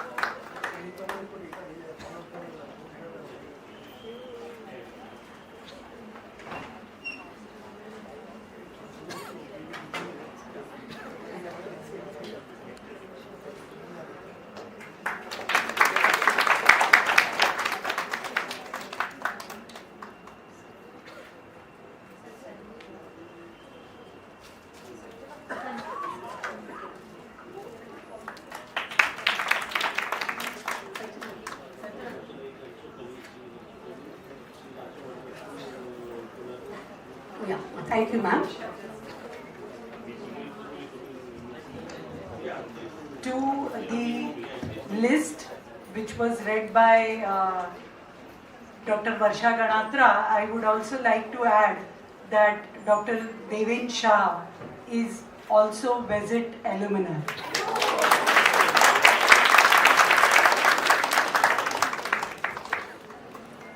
Thank you, madam. Now I call upon Shmilona madam to introduce the other two panelists.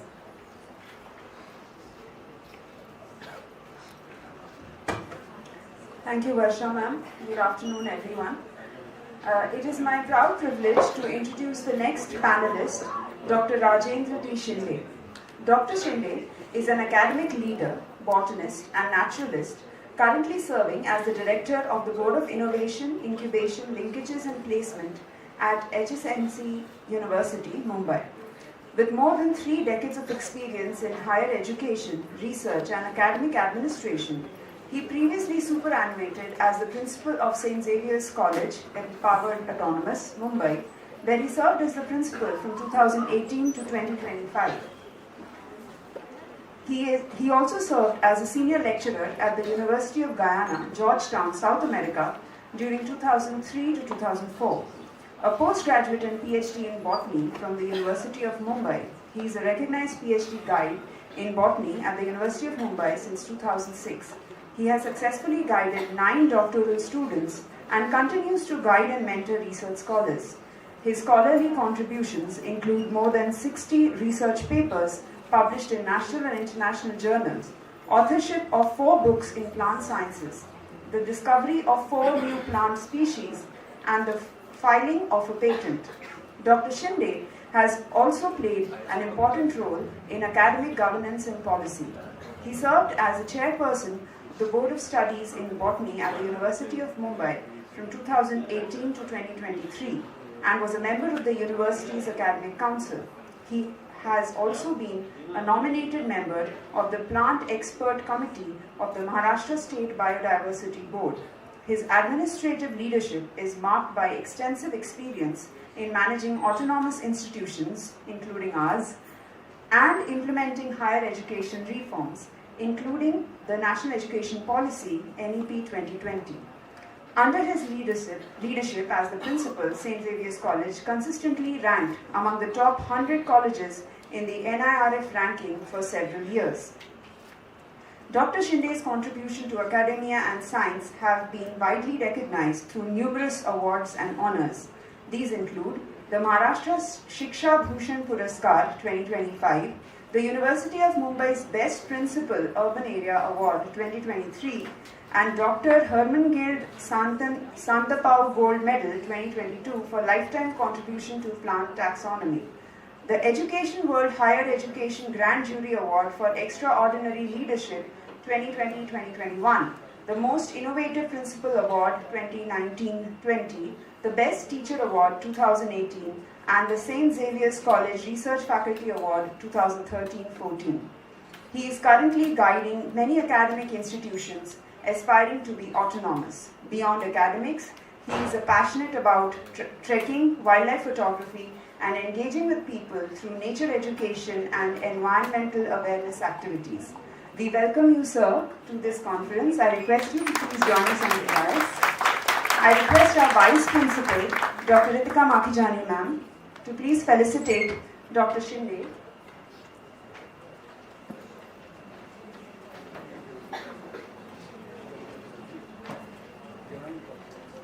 With a memento and a coffee table book honoring Shri Harshaji Advani.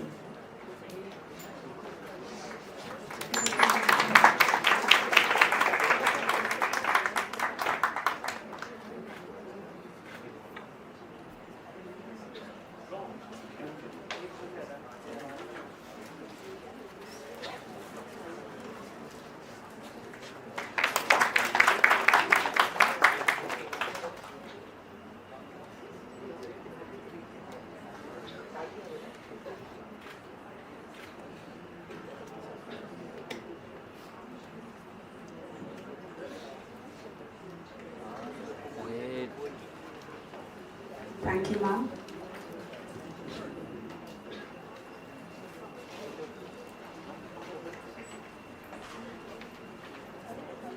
Our next panelist is Dr. Rajendra P. Patil. He is a globally recognized academic leader, AI researcher, entrepreneur, and strategic innovator with over 2 decades of experience at the intersection of education, technology, and institutional transformation. He serves as director at Uma Krishna Shetty Institute of Management Sciences, Mumbai, director of institutional growth and strategies at Anna Leela College, Mumbai, and visiting faculty at Jamnalal Bajaj Institute of Management Studies, Mumbai, one of India's premier management institutions. A key thought leader in the post-NEP 2020 transformation of India education, Dr. Patil has led large-scale initiatives in academic restructuring, accreditation excellence, and governance modernization. Dr. Patil has pioneered the design and implementation of next-generation academic programs in artificial intelligence, machine learning, data science, clinical data science, and cybersecurity, positioning institutions to meet global workforce demands. An accomplished scholar, Dr. Patil has published over 40 peer-reviewed research papers, authored 6 academic books, and holds multiple patents spanning artificial intelligence, healthcare technologies, cloud computing, and intelligent automation. As a recognized PhD supervisor at the University of Mumbai, he mentors doctoral researchers contributing to cutting-edge advancements in AI and data sciences. On the global stage, Dr. Patil has delivered more than 1,000 executive training programs and workshops for leading organizations, including NTUC Singapore, Samsung, and the Aditya Birla Group. His expertise spans generative AI, advanced analytics, business intelligence, and enterprise digital transformation, making him a sought-after advisor for institutions, corporates, and innovation ecosystems. We are indeed fortunate to have you with us today, sir. I request you to please come up on stage. I request our Vice Principal, Samita Sharma Kane Madam, to felicitate sir with a memento and a coffee table book on Sri Hashuji Advani.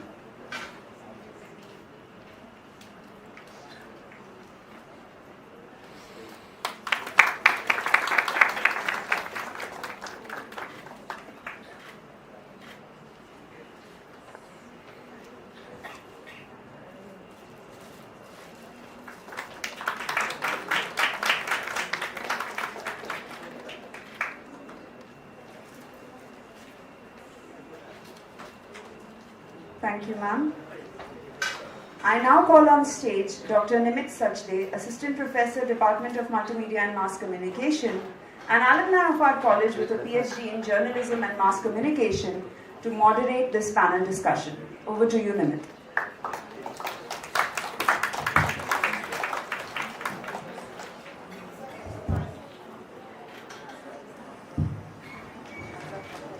Thank you so much, ma'am. Good afternoon, distinguished guests, respected academicians, industry leaders, researchers, colleagues, and dear students. It is my privilege and honor to welcome all to this distinguished panel discussion on the theme Transforming Higher Education Through AI, Opportunities, Ethics, and Sustainable Futures. It is no doubt that we are living through one of the most significant technological transformations in human history. AI is no longer a concept of future.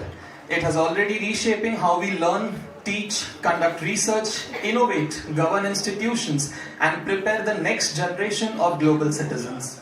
Yet, while AI offers unprecedented opportunities to personalize learning, accelerate research, improve institutional efficiency, and expand access to knowledge, I think it also raises equal important questions. Questions like, how do we preserve academic integrity? Questions like, how do we protect privacy and equity? How do we ensure that technological advancement strengthens rather than diminishes the human values that education has always sought to cultivate? These are not merely technological questions, they are educational, ethical, social, and leadership challenges. The future of higher education will not be determined simply by how we adopt AI, but by how wisely, responsibly, and inclusively we integrate it into our institution. So coming to the first question, I would like to begin by asking Dr. Deven Shah. Sir, having worked at the intersection of academia, industry, and emerging technologies, How do you envision AI redefining relationship between the universities and the industries in the coming decades, sir?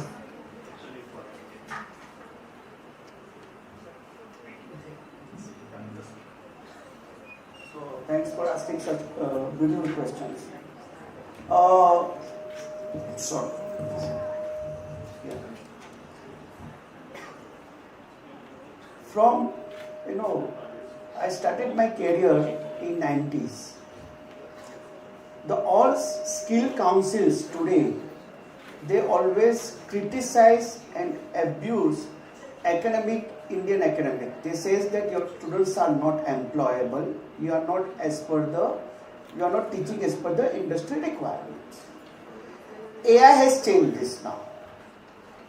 AI has changed this in the sense that today, what we try to achieve a knowledge, very fast compared to what industry like to use AI for the various business solutions. Today, all IT sectors are struggling to adopt AI and reorient their business scenario. But the curriculum is easily adapting AI in and out. In Mumbai University, 7 semester students of any branch, maybe computer IT, they are writing theory paper of 100 marks, understanding each and every algorithm of AI, and they are clearing the exam. So nowadays, the students are much ahead in terms of adopting the technology compared to industry adapt the technology for the business case scenario. That's the change. Students have been learning a lot of algorithms right from the start, which even we were unaware of when we were as students.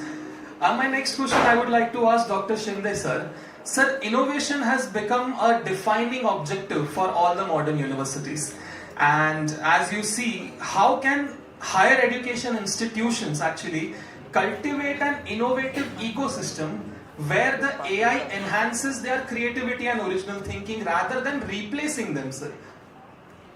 So, the word innovation depends on your curiosity. Right? Unless and until each one of us asks a question, the innovation begins there. The question, the curiosity, the answer, that's your innovation. In higher education, we have been, innovations were there in the beginning also. We had a Gurukul system, it developed. NEP was very well practiced during Gurukul system. Correct? Yes. Because there was interdisciplinary things were going on. We were talking now about the whole NEP itself, the new education policy, is an innovative way of dealing in higher education. What we have the sit-down exams. Now, if you look at the formative assessment, all that is innovative way of assessing today's student. Open book tests, right? You students will probably now, everybody is worried that all assignments are copy pasted. AI, ask them to explain it. Now, asking them to explain the concept is an innovative way of assessing that student, right? So, in higher education, we will have to bring in a lot of these new methods of assessing, bringing different methods of teaching in, say another example of innovative teaching would be experiential learning, correct? I remember economics being taught at Xavier's, say about 15 years back, 10 years back.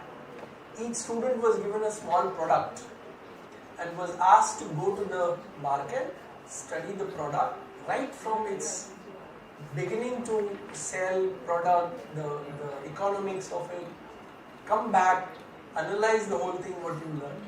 These are innovative ways, right? So there is no limit for what innovation you will bring in. Right? Can I answer your question? Yes, yes, sir. Just I'd like to add one thing in that, sir. Sir, do you think AI can somewhere help in original thinking rather than just copying for the modern universities and modern ecosystem? AI will provoke you to think originally if you allow them to think. If there are two types of students. There are students sitting here. Somebody who wants the shortcut will not go beyond what AI gives you. It is a teacher's job to provoke him to think. Right? Let's take one example. You ask something to AI to give me this. AI normally gives you two options. Which one to select is a choice. That choice the student has to make. That will come only when there is some originality. True. Next question I would like to ask to one of our panelists from Thailand, Dr. Napathika. Dr. Napathika, the question over here is from an international perspective. How do you think the AI is actually transforming every aspect of higher education, and how do they see that universities, when they collaborate with each other within the form of AI, how can AI actually bring the concept of global village in education?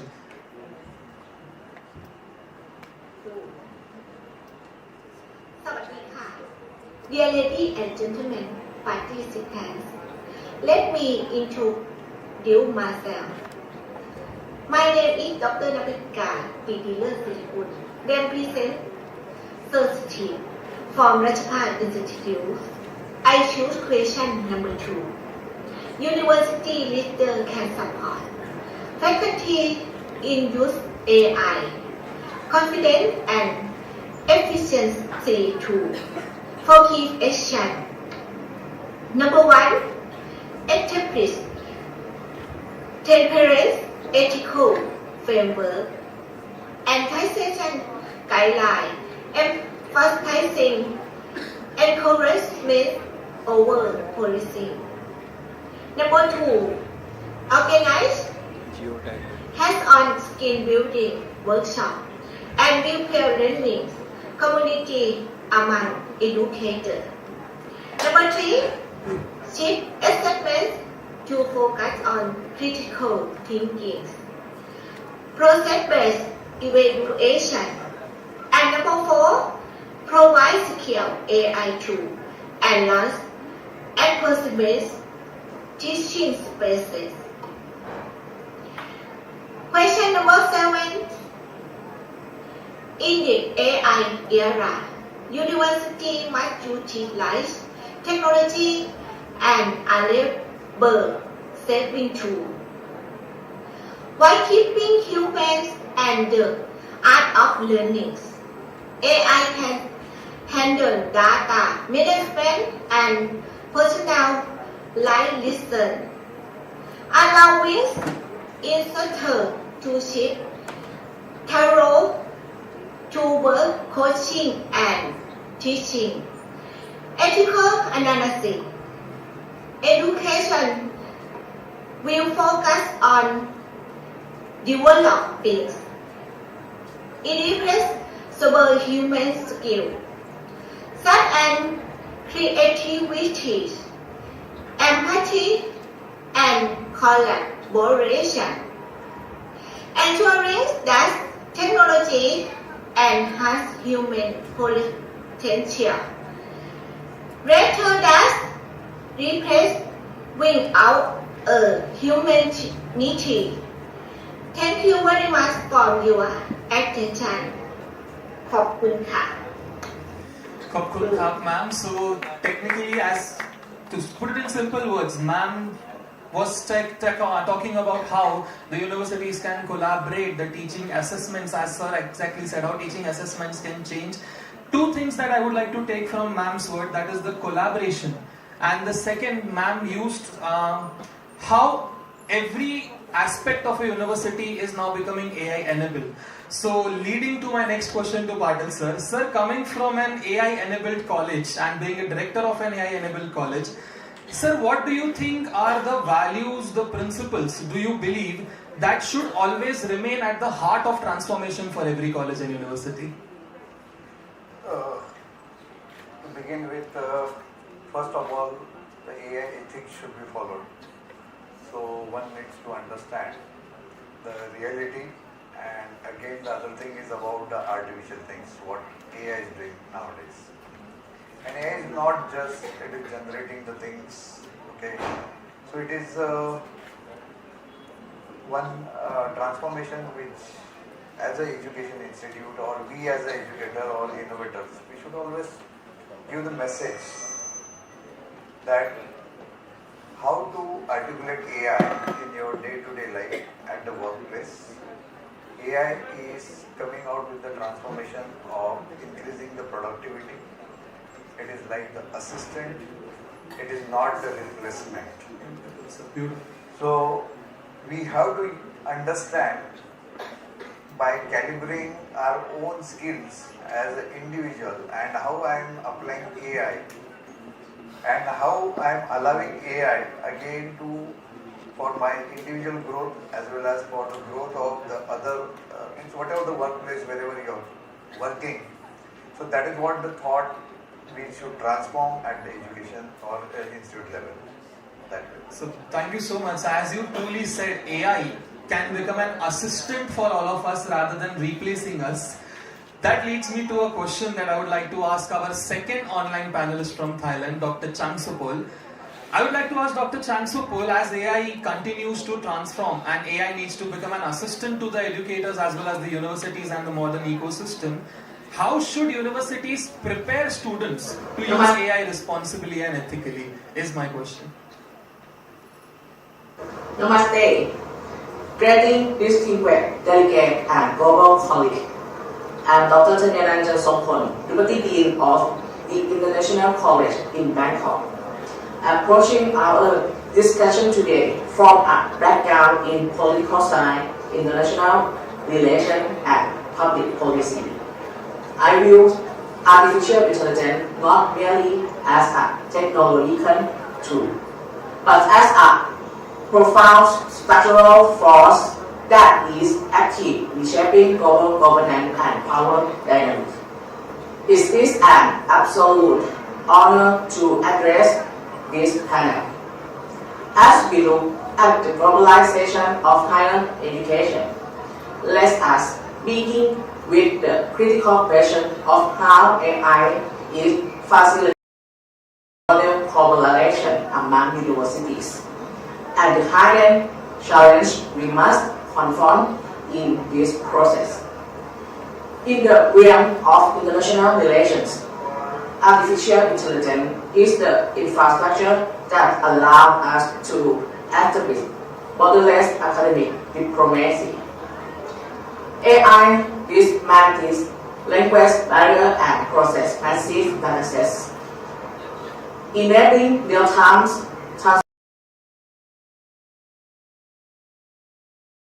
change of cross-cultural dynamics. However, beneath this immense opportunity lies a severe threat to our data sovereignty and global technological order. Today, large language models are predominantly monopolized by multinational corporations from superpower nations. If universities in developing nations rely on these technologies without critical oversight, this falling into a state of unbridled colonialism, where our local knowledge, value, and cultural context are assimilated and interpreted solely through a Western lens. Therefore, our utmost priority is ensuring that cross-border collaboration is built on equal bargaining power. International universities must unite to counteract technological hegemony and push for the development of AI that genuinely respect geopolitical diversity. This global challenge brings us directly to a domestic reality. How do we ensure these technologies don't widen the gap at home? This leads to my second point: how government and university must synergize to ensure AI benefits everyone across all communities. This is the ultimate test of new public administration. If we leave AI solely to free market mechanism, this technology will act as an accelerator, exacerbating structural inequalities. Therefore, government and universities must establish a concrete public collaborative network. In this mechanism, higher education institutions must serve as policy sandbox, researching and developing AI tools that are free from ethics and class biases, and that truly understand the context of vulnerable community. Simultaneously, the government must exercise its state power through proactive public policy, such as implementing digital taxation for fraud subsidization to build a national sovereign cloud infrastructure.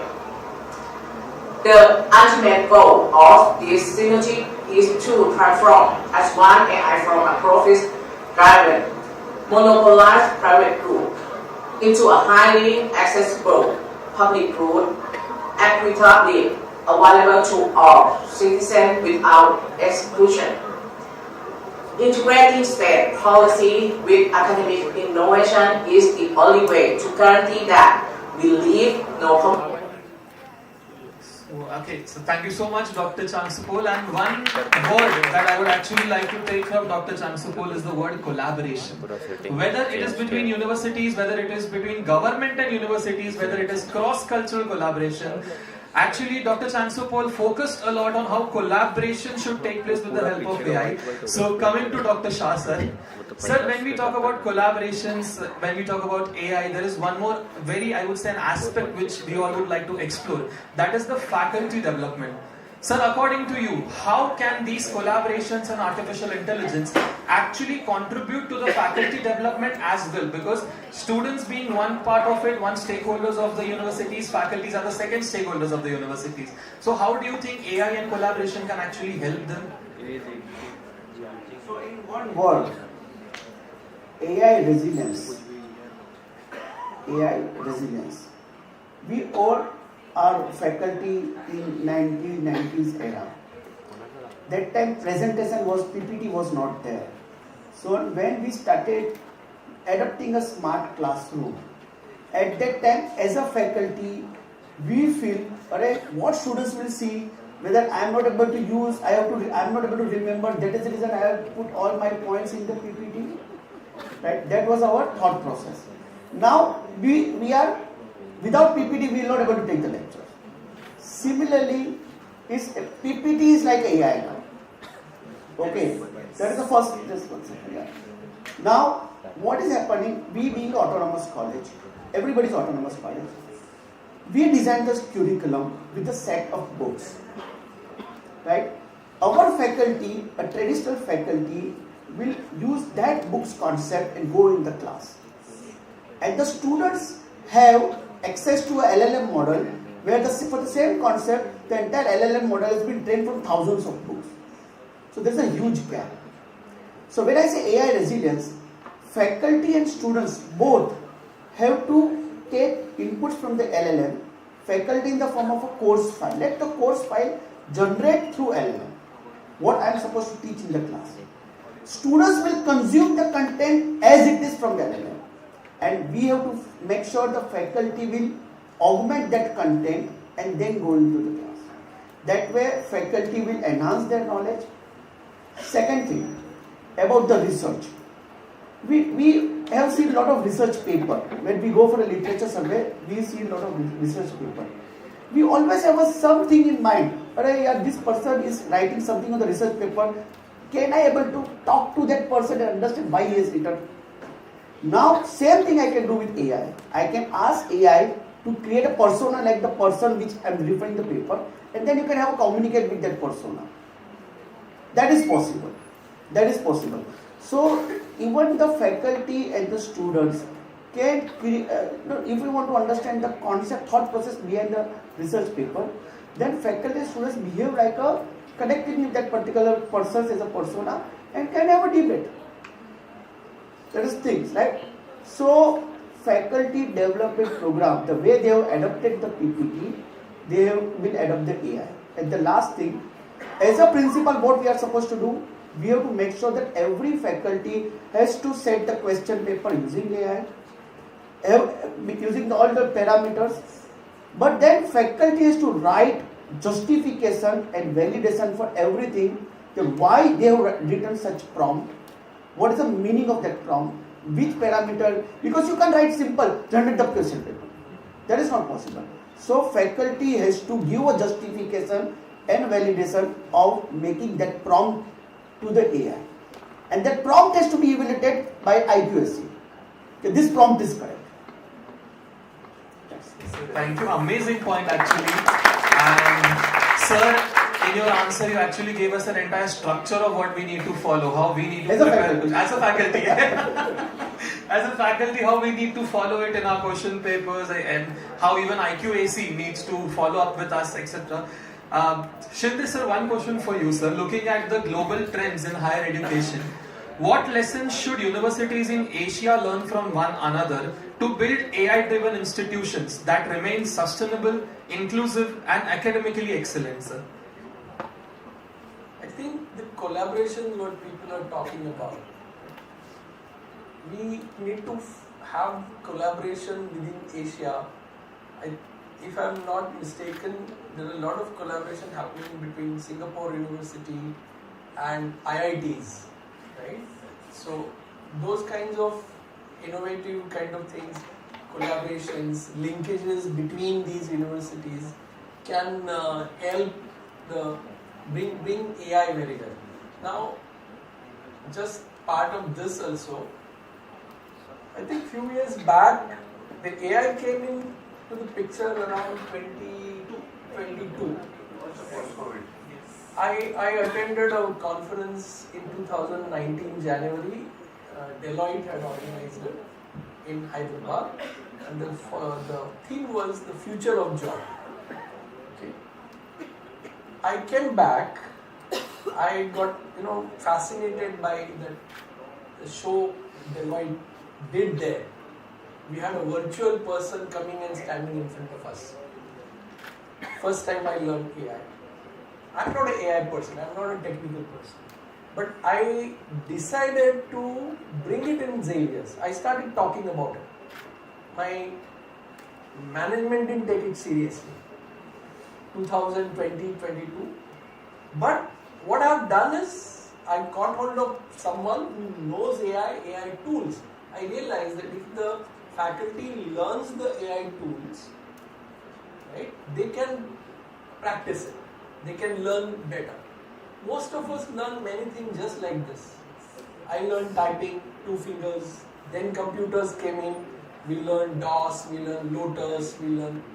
So same way, the development, this can happen across the country, across universities. We can bring in expertise from, like we have a person sitting here from Thailand, right? This can be done using cross faculties, cross country universities, bringing in their expertise, sending our expertise there, sending our faculties to get training there, right? So that's a beautiful answer, sir, actually, and I feel somewhere the concept of virtual will also help us. If someone is not able to be present over here, they can come virtually to us for the conference like today. I think maybe in next conference, if the technology grows that much, maybe we can have Dr. Napatika as a virtual person over here for the conference. So thank you so much, sir. Patil sir, one question for you. Sir, artificial intelligence is often described in the social media or maybe amongst the peer members as one of the most disruptive technologies since internet. Sir, in your opinion, what is the single biggest transformation AI will bring to higher education over the next decade? See now, most of them they are under the threat that AI is going to replace, and as I already mentioned, that we have to come out with a very different thought process. First of all, start practicing the AI. So, as sir mentioned, that from PPT the transformation and all that happened. So it's a high time now that you have to come out with your agents. AI agents will be there in the class. And a mathematician who used to teach 4 problems in one particular session, right? But now that productivity can be increased. Again, I'm aligning with my previous thought only. So with this example, so how that problem can be solved, the entire expression, whatever you are teaching there. So instead of 4, now you can discuss 10 to 12 problems. Okay. So like this, the agents can play the role. So nowhere the PPTs will require you have to just switch on your projectors. Agents will be there and agents will be talking. Recently we did the experiment. There was a complaint from many faculties that after teaching for 55 minutes, in last 5 minutes students are disappointing us by not answering to any question. Right? And this has become a very global problem. The second national problem of our country is no student in the classroom. So this has become another national problem. So we had the special conferences that our students will be attracted. So I just had one demonstration there. I taught a topic with AI which was from commerce. I am from IT. I don't know commerce at all. So it was not the teaching the topic. It was I taught them the tool that with this tool you can create the content and do all this. So they researched 5 minutes, one prompt was given, and within that they designed one direct and indirect tax content, which was just the 3-minute task. And then I called that accounting finance faculty, okay, that what they had done you just validate, and now you ask the question, and almost 70 to 80% of the class was engaged.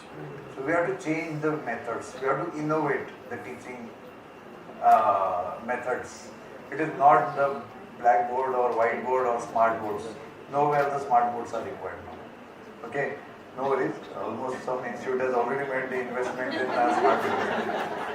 Okay, but we have to really think differently. The other thing we had again.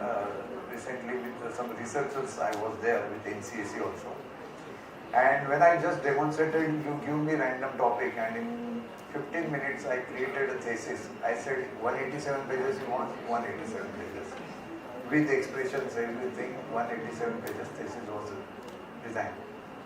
So I just mentioned that why we need this all printouts, so many things. Is it going to prove anything? So better, the research should be now awarded based on your innovation, whether it has been transformed into the industry. And if your research is really creating the employability, then you should be awarded the PhD, otherwise it should not be. If this thought will be given, so 100% we will be the leaders in the world to practice all these things. And it's a high time, like we have the associate dean and all the senior people here. So they should give this thought process, and we have to come out with all these changes. So, continuing to this, just one question from the, I would say, younger generation and social media. So would you believe AI to actually be a disruptive technology or a contributive technology? This question is for all, actually, everyone. So it is going to bring the disruption, of course, whatever the traditional things are there. Because why disruption is required again, much required? Because the infrastructure, the environment in which the new generation, okay, now Gen Z has become a very common word, but this new generation which is growing along with alpha, beta and upcoming gamma, okay.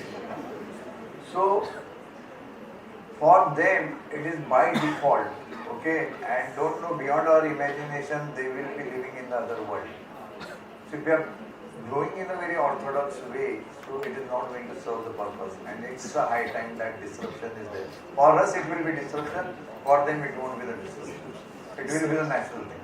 So Dr. Shah, sir, would you believe it to be a disruptive technology or a contributive technology? Yeah, so, you know, yeah. See, I love to be a technical person. I used to create my own Linux operating system in 90s. Yeah. So, you know, what I feel, what next 4 years the AI will be, specifically agentic AI. This agentic AI is going to spread across the city. Think in case, let's say you have a mobile with many apps. Right now, if all these apps start talking to each other in the same mobile, what will happen? Think on that line. So, for example, how the agentic AI will work. Today, if I want to buy something, I have to open a Blinkit. I want to book taxi, I want to open the Ola. Right? How the agentic AI is going to spread across the city, and they are in the collaborative effort. Give one example. Suppose I am sitting here, my driver is there, right? And there is one lady in the nearby building. She wants that I don't have a time and my kids are waiting in the school, somebody has to pick up that kids. Okay? And that my driver will accept that call. His other authentication will go to the particular school, to a local police stop, okay, till this entire transaction is over. Right? So every person in the city will try to support other person whenever it is required. This is what is going to be agentic AI that you are going to witness in future. So it's completely a disruptive technology. That is just yes, so please. Second thing, you know, my wife used to say that David, you are talking very nice to your brother, but you are not talking nice to my brother. You survive?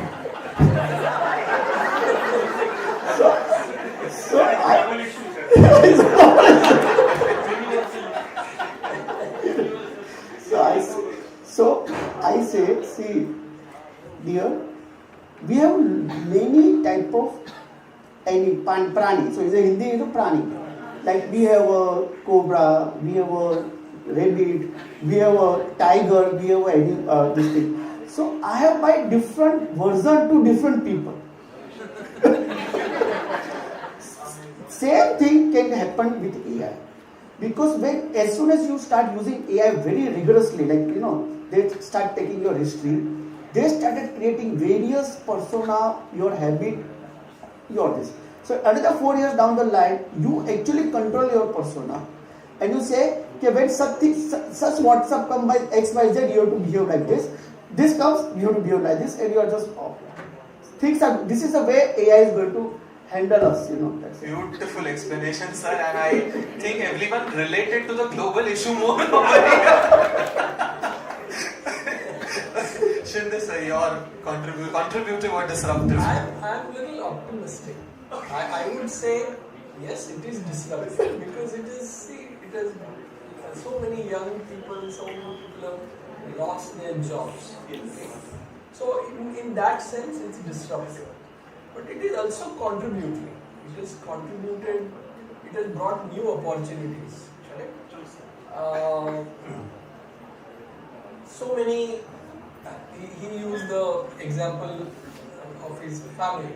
I would say so many things at home we are using all those gadgets, all AI enabled gadgets. It's a contributory kind of thing. So I'm quite optimistic that yes, it is disruptive.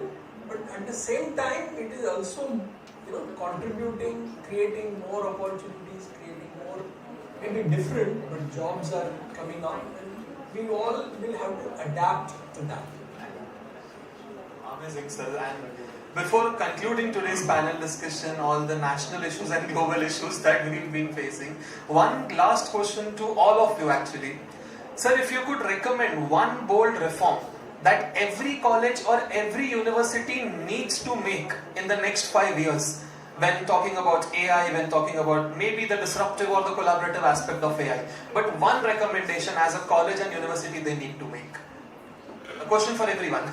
Yes, sir. I mentioned that 2018 I heard the word AI and I started talking about it. My management didn't take me seriously. 2024 we brought in BSc Computer Science and AI. They realized that it is important. However, the majority of the students are not touched by that particular, because only those 60 people will learn this thing. My dream is something like this, that each and every 6,000 students do AI, just now like how we are doing IKS. Each student does IKS, there's a generic IKS, there's a so in 5 years time, maybe we should develop a curriculum where each student should know basics of AI. So when he steps out, he doesn't have to worry about ye kya hai. So that's what I would do. So beautiful contribution. I think as IKS, if we have a generic subject of AI, it becomes very beneficial for all. Dr. Shah sir, one bold reform in next 5 years. In university and in the college, we have to break silos of working. Okay. We have to create a mechanism where AI can be a bridge, where the movement of the faculty and movement of the students cross departments should happen. That should be my suggestion. Lovely sir, true. I think workload and the cross department, beautiful sir. Dr. Patil sir, one bold recommendation. So it is almost what sir has discussed or mentioned. So it is something you set the vision as the institute, okay? Then keep growing in the same vision, train yourself, and at the same time you have to collaborate and work. It's a high time of collaboration, not the competition, okay? So even the industries, whenever any AI related thing is coming, so the big fours, they are collaborating and working for their clients, because there is no sure expertise that exists with any of the individual industries. So same way the industries, the institute should also collaborate, the department should collaborate within the institute, and then they should deliver and innovate something. Beautiful. So I think the three takeaways from today's panel discussion. One, as sir said, the collaboration between the departments and innovation, that should be there. Second, AI should also help in the workload of every faculties or students, where the redundant task can be reduced. And as sir beautifully said, along with IKS, there should be an AI subject which is common across all streams, which will help. Now talking about AI, obviously there are numerous questions that we can have, numerous discussions that we can have, but as it is a conference, somewhere we need to put a full stop with a heavy heart. So coming to the conclusion, as we come close to this, as we come to the close of this insightful discussion, I would like to express my sincere gratitude to our distinguished panelists for sharing their knowledge, experience and thoughtful perspectives of one of the most defining issues of our time. Today's conversation has reminded us that AI is not simply another technological invention. It represents a fundamental shift in the way higher education will teach, learn, research, innovate, collaborate and serve the society. However, one message has consistently emerged throughout the discussion, that the future of higher education will not be shaped by AI alone. It will be shaped by the values, vision and leadership we choose to work with AI. So once again, thank you so much for the contribution to this topic that the panelists have given, and we hope we will keep on learning and innovating in the section of AI. Thank you so much. I will now request Dr. Sadhana Singh to please take over. Okay, there's one question for the panel. There's one question from the panelist side. I think we can give mic to them, please. This one question,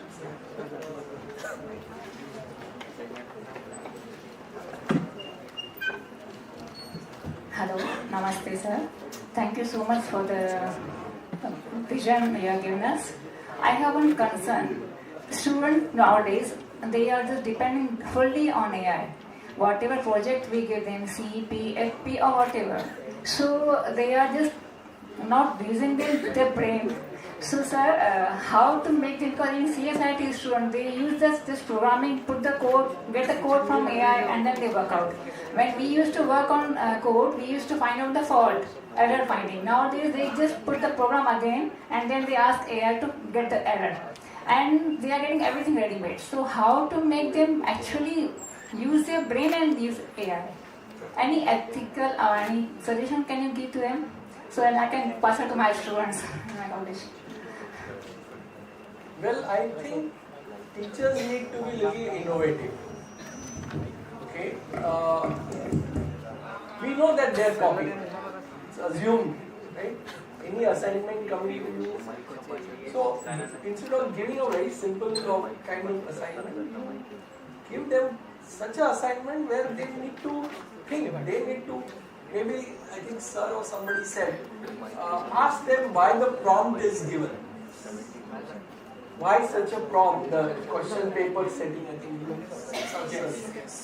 Why such question is set? So same way you ask him to explain you whatever the assignment comes to you. Tell him you read this assignment 10 times if you like. But come and explain me here. Problem will be solved.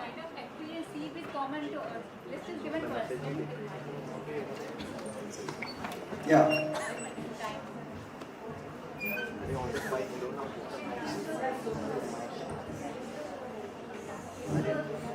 FP, CEP, they are the fixed list of the experiments given to us, and then they have to choose from them.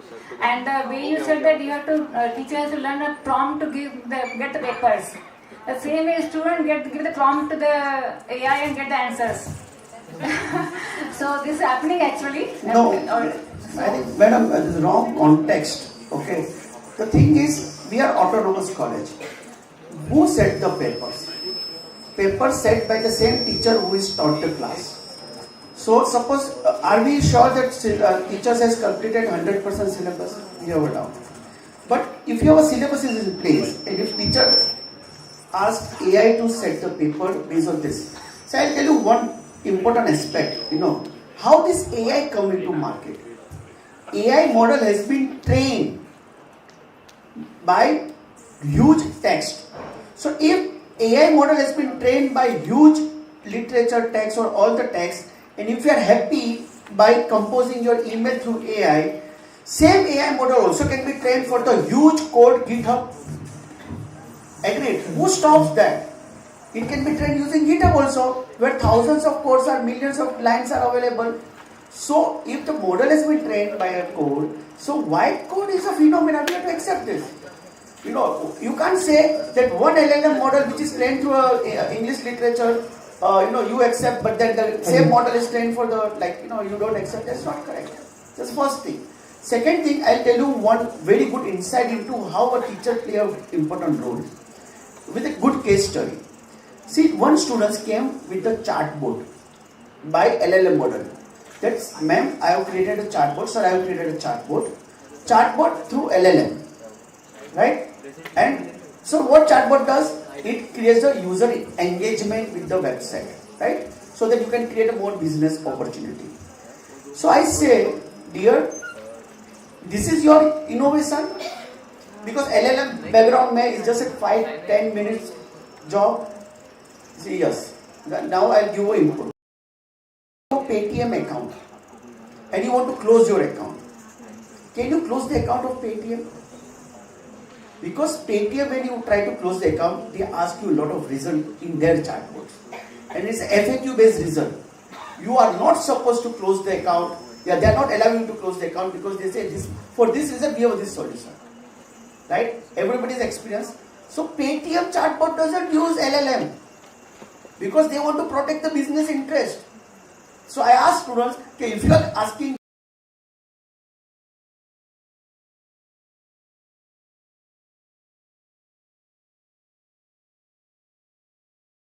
LLM never say Narova Kunjova, please understand. Okay, this is our teacher's job to say that this chatbot has a good functionality but will not going to protect the business interest of the website. Because you have to make sure the website has to redirect to a business. not giving the education. It's ultimately a business required, right? So that is the thing that we have to think on this. Thank you. Thank you, sir. So as I said, AI will always have a lot of unexplored areas, a lot of questions that we are yet to discover and talk to the experts. But I think we can discuss it more over the lunch. So I would now request Dr. Sadhna Singh ma'am to please take over. And once again, thank you so much to all the distinguished panelists to give such a broader perspective of artificial intelligence.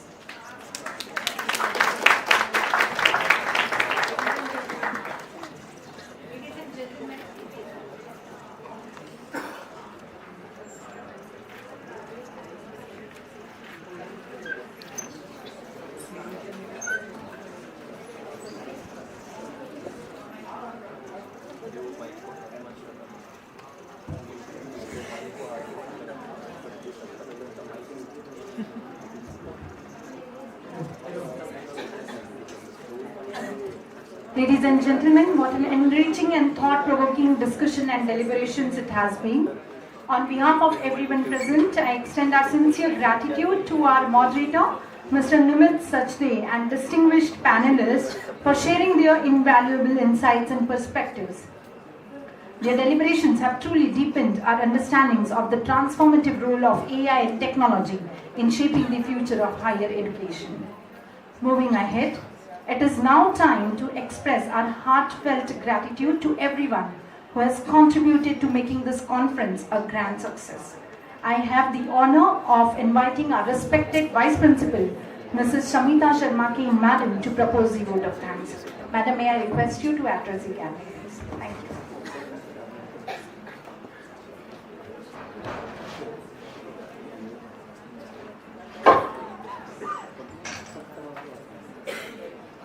Respected stalwarts, delegates and dear colleagues, I am actually quite relieved that a big task of my vote of thanks has already been periodically narrated by starting with our principal at the beginning and with our very dynamic compare of the day, Dr. Sadhna Singh. So I'm extremely thankful to them to begin with for making my job of the vote of thanks very easy. The reason is that we have such wonderful people, learned people within us, that we are extremely obliged and we are really thankful to them for being with us. At the outset, my heartfelt thanks on behalf of the college goes out to Dr. Arun Chainat for his honest, lively, down-to-earth and inspiring keynote address. Together, the panelists' opinions and views beautifully and convincingly synergized into how innovatively AI and technology can be honed for desirable results while keeping the balance between ethics, reality and virtual reality, looking at AI as an assistant and not as a replacement, all while nurturing collaborations, especially within Asia. Let's not miss the bus and start practicing AI despite the disruption and for the contributions that lie ahead. Our heartfelt thanks goes out to the management of VES for their visionary leadership, guidance, encouragement, unwavering and constant support. We are indebted to our visionary principal, Dr. Anita Kanwar, for overseeing and guiding us through all the hiccups and hindrances in this endeavor.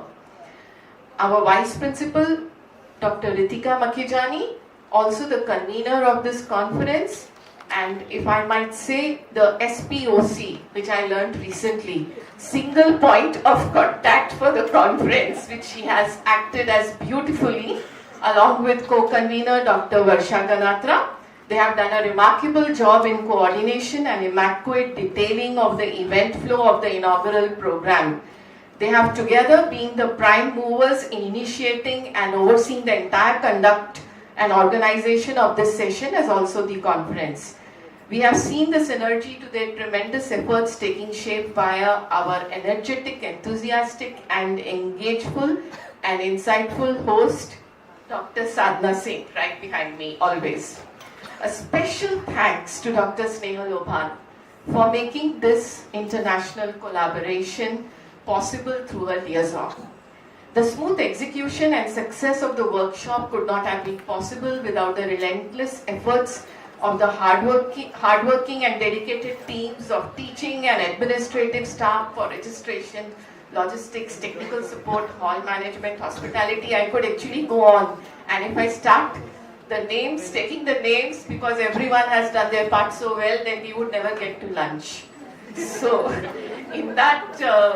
on that note, and with the positivity that is going to continue in the sessions that follow, I give a very deep thank you to all who have made this conference possible. Thank you so much. Thank you, Shamita ma'am, for gracefully proposing this vote of thanks and pointing out gratitude to everybody who has contributed for the success of this conference. Now it is high time that we should gather for a networking lunch, and immediately after this, all the participants would be assembling during their tracks which are already been shared with you all. Okay, so hereby we declare that the conference is open for all. Thank you.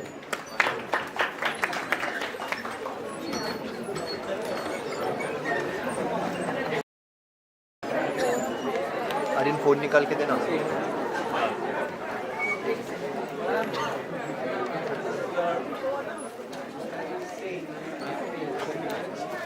Phone निकाल के दे।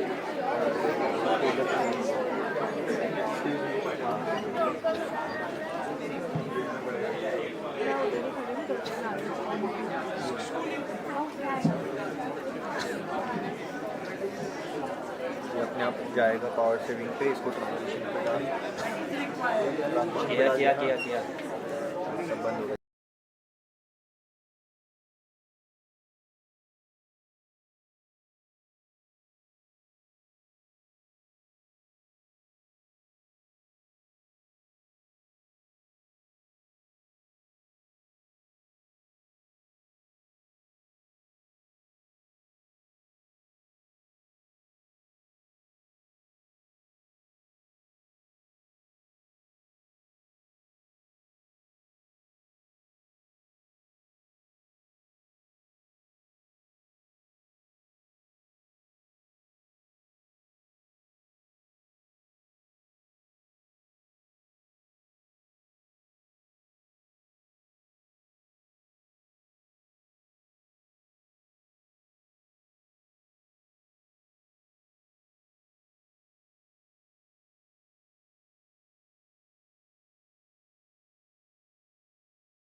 हाँ हाँ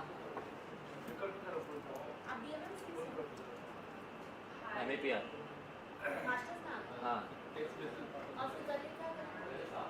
career मेरा अभी मतलब मैंने second year से ही चालू किया है सोशल मीडिया का।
नाही झालंय चालू, त्याला कॅप लावली आहे ना समोर.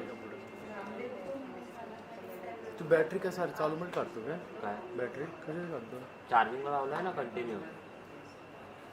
आता किती चार्ज झालाय? फुल 100% आहे. असेल ना? अहो जेव्हापासून लावलं तेव्हापासून चालूच आहे. मला वेळ लाग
काय चाललंय तिकडे? झालं? कोणाचं? बाईट्स घेणार कसे? माईक कुठे आहे? डायरेक्ट घ्यायचे नंतर व्हॉइस कॅन्सलेशन मध्ये काढणार घे. घ्यायचं कोणाचं घ्यायचं कोणाचं घ्यायला सांगितलंय? गेस्टचं घ्यायचंय की कोणाचं घ्यायचंय? नाही ऑडियन्सचं पण घ्यायचं पण असू शकतं फीडबॅक. जी आलेली पोरं बसलेली कोण कोण आहे वरती? सगळे म्हणजे पंकज सर आहेत? अरे आम्ही तर हा ते काय केलं? काय पंकज आहे. अच्छा हे बघत बसलेले.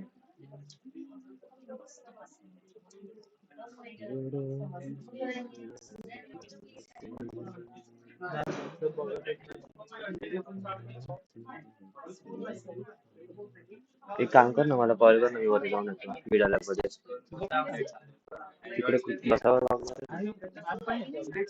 हा मी वरती जाऊन येतो कॉल कर मला.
हा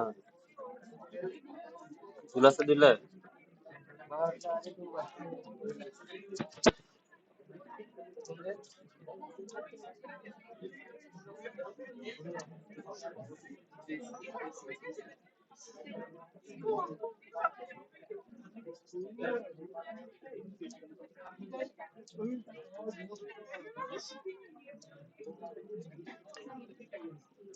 तुमच्याकडे कोणाकडे इयरफोन नाही इयरफोन वायरवाले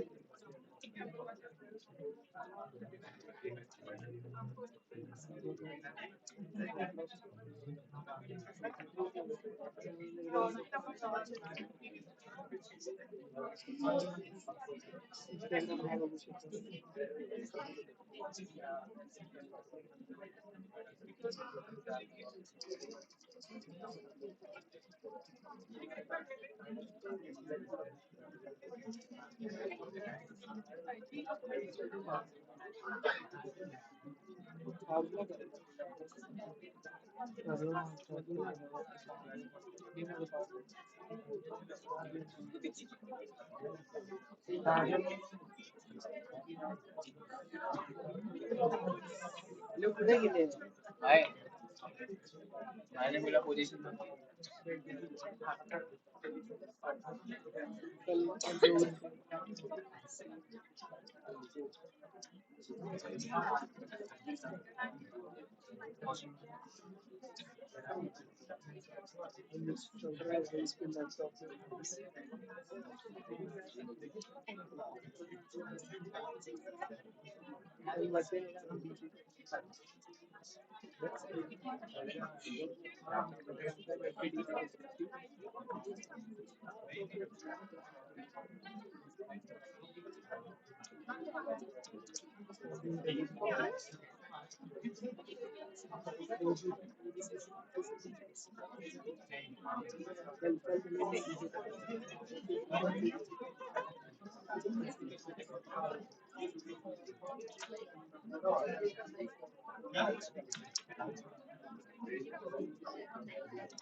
मेरा दोस्त कैसे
और हम लोग को टेक्निकल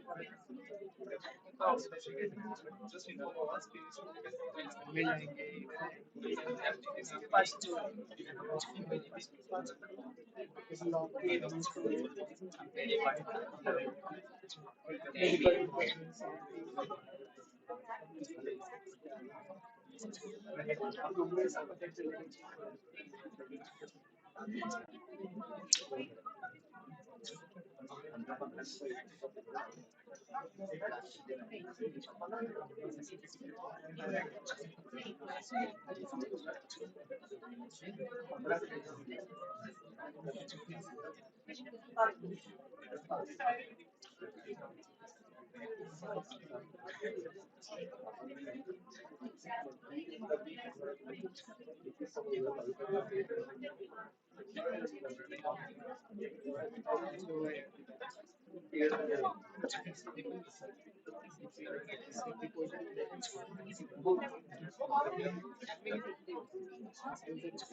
छोड़ने के लिए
हेलो ट्रेन ट्रेन भेटली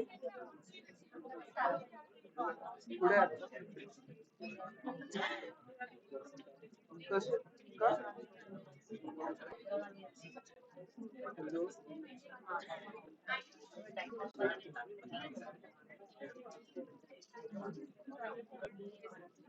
मस्ती करते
होईल आता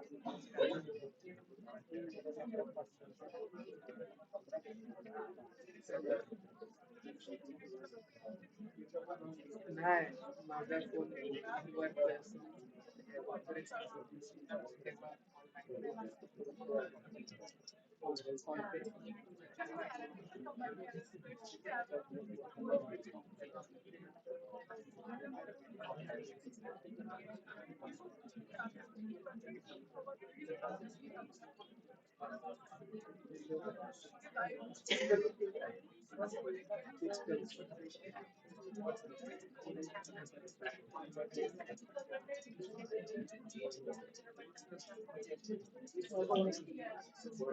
रात्रभर जागाच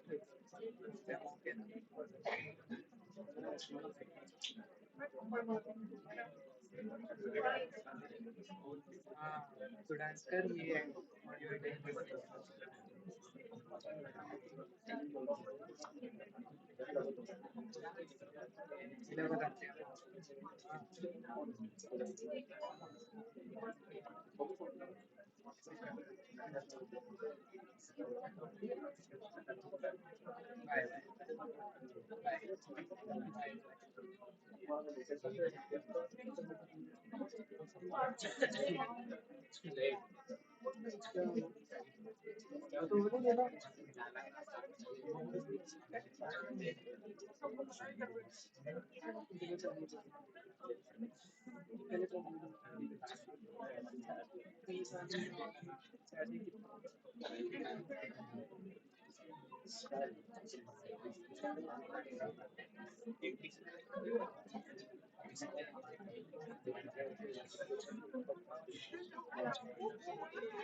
चल मेरा फोन है मेरा नहीं लोग छोड़ता है बोले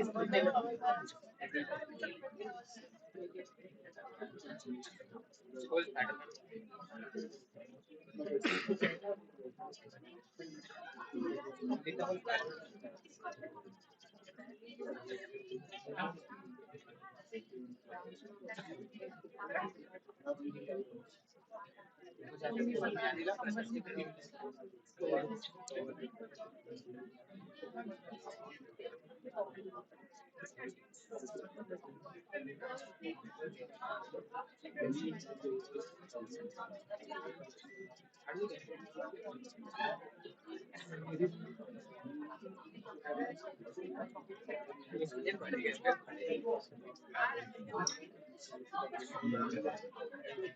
are beginning with the session in maybe 2 minutes.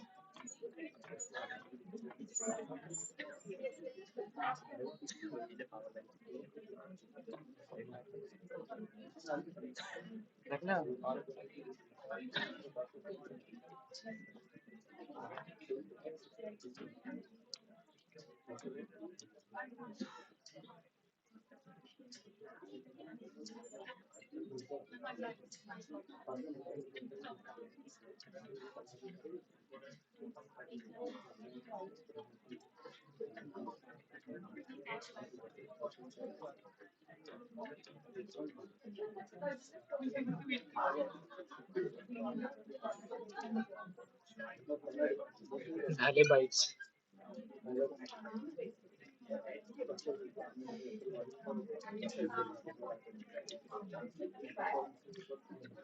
चालू करत येतात ते म्हणजे कुठं आलं तेव्हा आले कुठे तेव्हा बाहेर उभं ते गेलो बँकॉक वाले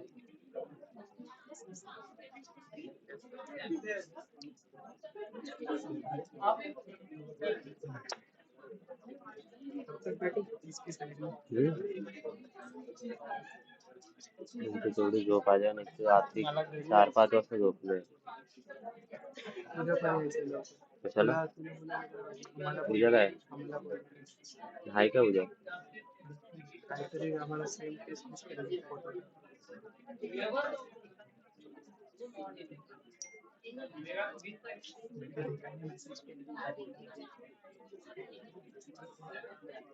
मला बोलले की तुला बोलले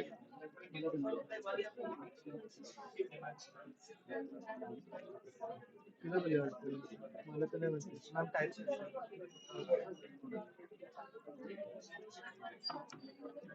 May I request everyone to please?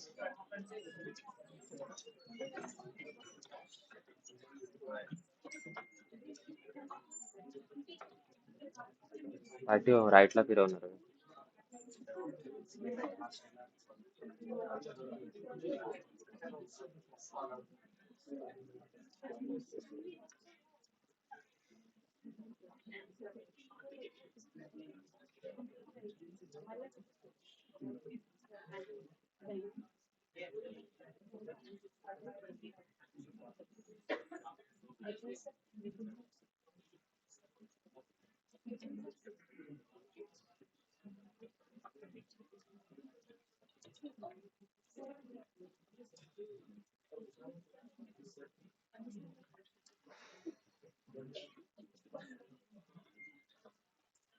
I request everyone to please.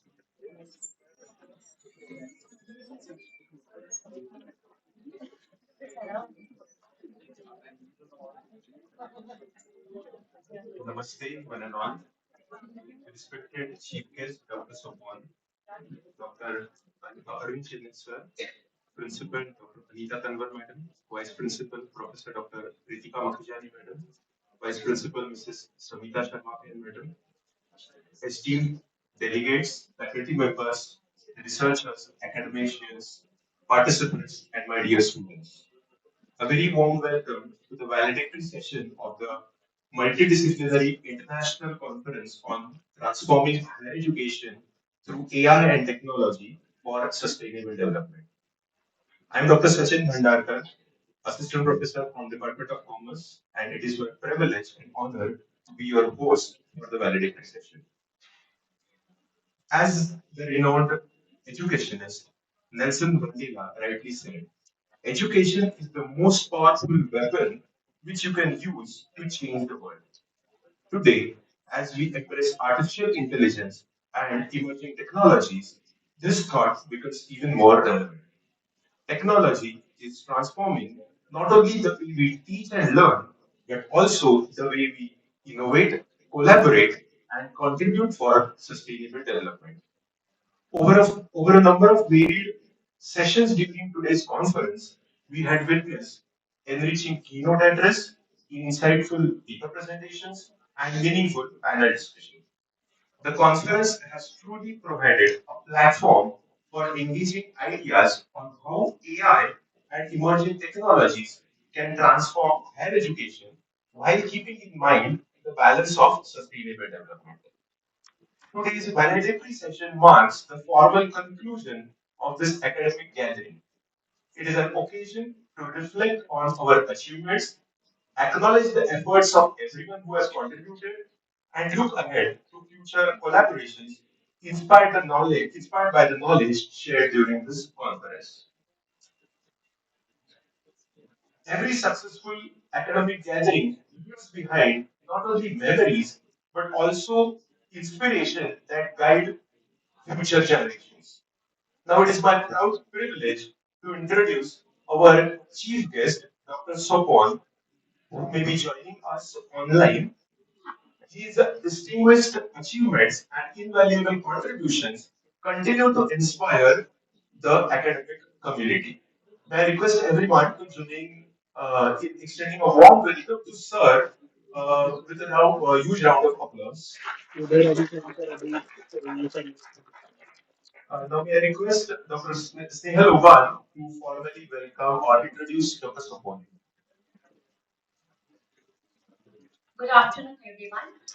As we come to the end of our session, valedictory session, this is our intellectually enriching conference. It is my immense pleasure and privilege to introduce our distinguished keynote speaker, Associate Professor Dr. Supon Purity, who is joining us in Thailand. Dr. Supon is an accomplished academic wellness researcher, longevity educator, and a human system innovator whose work brings together the diverse fields of management, traditional medicine, wellness sciences, behavioral psychology, human performances, preventive health, and longevity research. He is the founder of DE6, Decode Human Longevity, and also the creator of DE6, Human Longevity Theory. Dr. Sapon brings with him an immersive interdisciplinary academic background.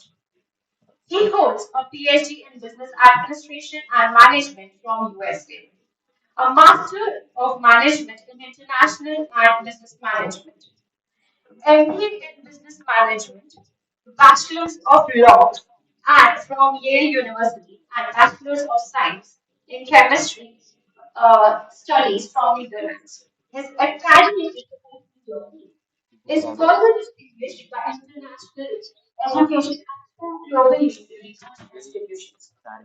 He has completed executive education at Harvard Medical School.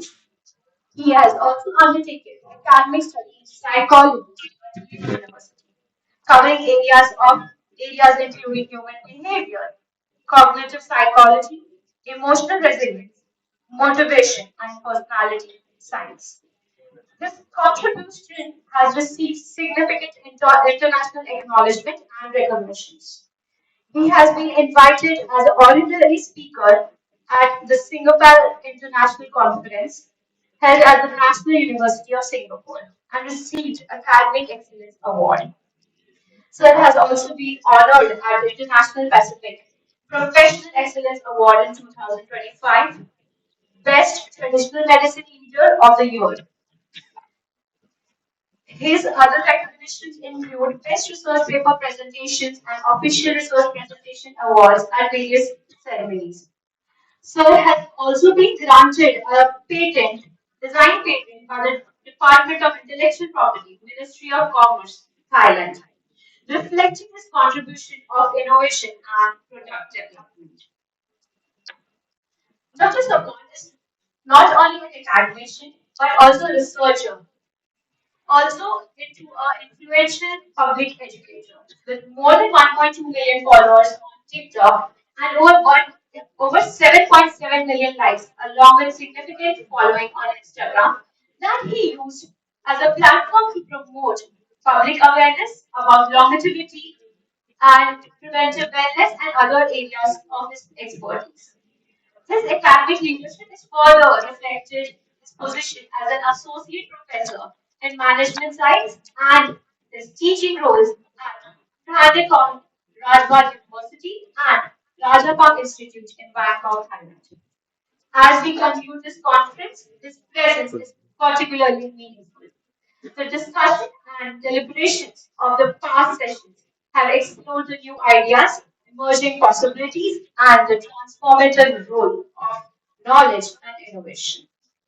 Ladies and gentlemen, it is my privilege to have such an accomplished international academic, researcher, practitioner, innovator, and a thoughtful leader deliver the keynote address at our valedictory session. So, I invite you all to join with me for extending a warm welcome to our distinguished keynote speaker, Associate Professor Dr. Swapna Goyal. As Sir joins online, Sir has also shared a video with us. So a video will be played, a short video has been made, and then Sir will be joining us online for the session. Good afternoon. Imagine walking into an organization filled with brilliant people, the best technology, the best strategy, the best data, and yet the organization still struggles. People leave, teams lose trust, leaders become disconnected, innovation slows down. Why? Because organizations don't fail because they lack intelligence. They fail because they misunderstand people. For decades, we have tried to build smarter organizations. Perhaps it's time we start building organizations that understand humans. That simple idea is what led me to develop DE6 theory. Technology has changed almost everything. It changed how we communicate, how we travel, how we learn, how we build companies. But strangely, the way we understand people has barely changed. Managers still rely on interviews, annual evaluations, personality labels, gut feelings. We built artificial intelligence before we truly understood human intelligence. And maybe that is why AI still cannot solve our biggest organizational problems. Because technology cannot understand people unless people are understood first. That question stayed with me for years. Is there a hidden structure behind human behavior? Not emotions, not personality labels, but something deeper, something systematic. That journey became DE6 theory. Six behavioral dimensions, not six personality types. Every person has all six, like six musical notes. The melody changes depending on their arrangement. The dimensions themselves are simple, but their combinations create remarkable diversity. 720 unique behavioral signatures. Not to place people into boxes, but to understand the unique way each individual creates value. Because once we understand patterns, potential becomes visible. Think about strategy for a moment. Most organizations begin strategy with markets, competition, products, technology. I believe strategy should begin somewhere else. It should begin with people. Because every strategy is ultimately executed by human beings. Every innovation begins inside someone's mind. Every transformation depends on someone's willingness to change. Understanding people isn't human resources, it's strategic management. Artificial intelligence has become one of the most powerful inventions in history. But AI itself has no wisdom. It only amplifies what we already understand. If we understand people poorly, AI scales poor decisions. If we understand people deeply, AI scales human potential. That changes everything. Assessment becomes intelligence. Intelligence becomes better decisions. Better decisions become organizational transformation. AI is not replacing managers. AI is helping managers become more human. People often ask me, what is actually new about these things? My answer is surprisingly simple. It doesn't replace management, it doesn't replace psychology, it doesn't replace AI. It connects them. Management tells us how organizations work. Psychology explains why people behave. Artificial intelligence reveals patterns too large for humans to see. D6 sits at the intersection, not replacing any discipline, but allowing each discipline to become stronger together. Sometimes innovation is not inventing something new. It is connecting ideas that have never truly worked together before. Now imagine the possibilities. A company hiring for potential instead of resumes. Schools adapting learning instead of expecting every student to learn the same way. Healthcare understanding behavior before prescribing treatment. Governments designing policies around real human behavior instead of assumptions. Different industries, different cultures, different challenges. One common principle. When we understand people better, every system becomes better. This is only the beginning. Every meaningful theory starts as an idea. Then it becomes evidence. Then it becomes application. And eventually, it changes how the world works. Our next step is not simply publishing more papers. Our next step is building global evidence, training AI with real human understanding, validating across cultures, collaborating across universities, creating an ecosystem where strategic management continuously learns, just like people do. When history looks back at this era, people may not remember which company built the fastest algorithm, or the biggest database, or the smartest machine. They may remember something much more important, the moment when artificial intelligence stopped trying to replace human thinking and started helping us understand humanity. Because technology changes the world, but understanding people changes civilization. That is the future I believe in. Thank you. Thank you once again to the organizing committee. Although I could not be with you physically today, I truly hope this presentation contributes to our shared conversation about the future of strategic management.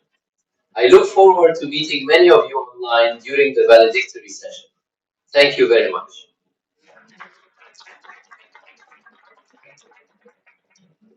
I request sir to join online, please.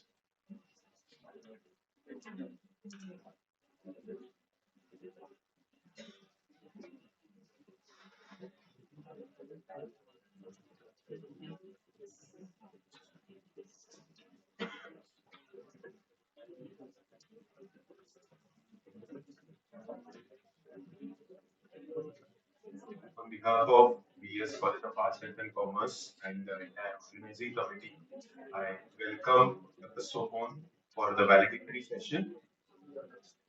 Sir, can you hear us? Can you hear me, sir? Hello. Can you hear me, sir?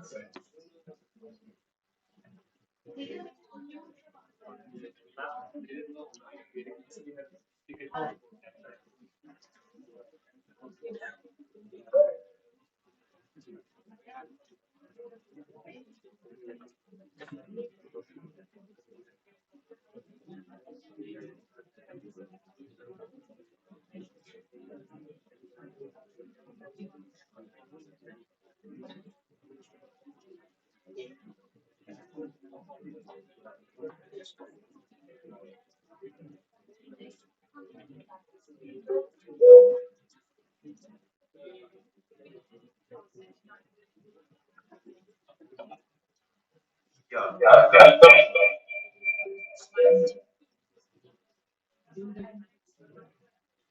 Welcome, Dr.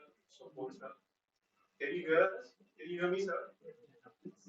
Yeah. So, can I request you to share your valuable insights with the audience, sir? Yeah. Over to you, sir.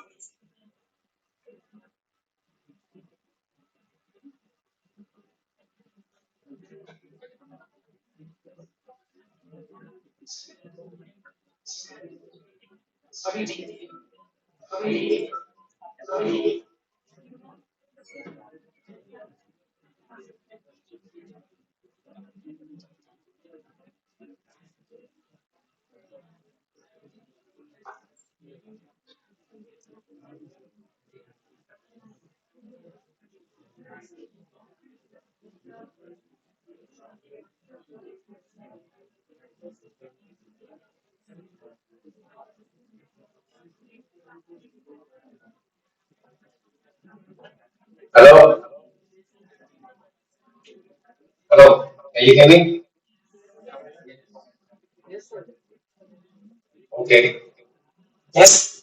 Can you, yes, thank you for letting me join your uh, conference. And you all have seen my clip video already, right? That the AI creation is completely 100%. How about that? You see that before?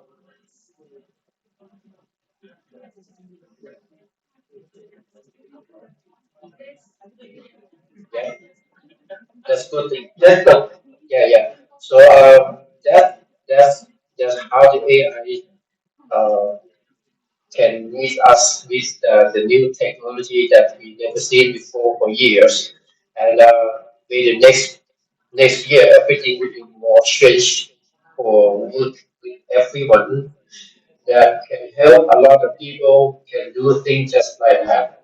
And we can presentation, we can do a lot of job. Then with the AI driving, there's a strategy for the management of the everything that we are ready for changing, and everyone is maybe not ready for that. That we change the way to work, and everyone see that the presentation with AI with 100% presentation just like that, and everything done with AI with the new technology, so everyone can learn that and can be the next uh, of the new of the presentation.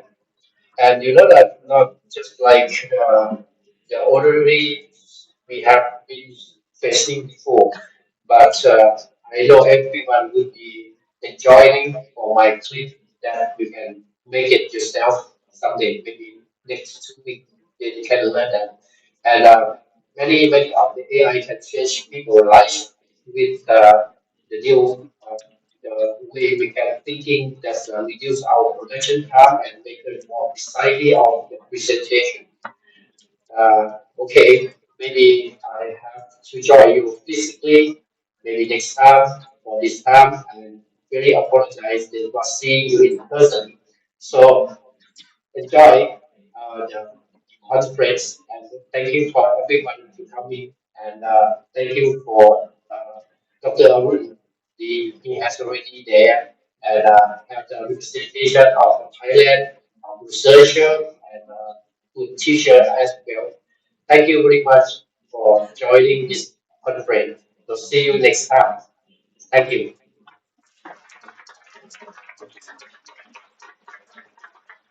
Thank you so much, sir, for sharing the video with us as well as sparing your time for joining this particular conference online. So, thank you so much once again.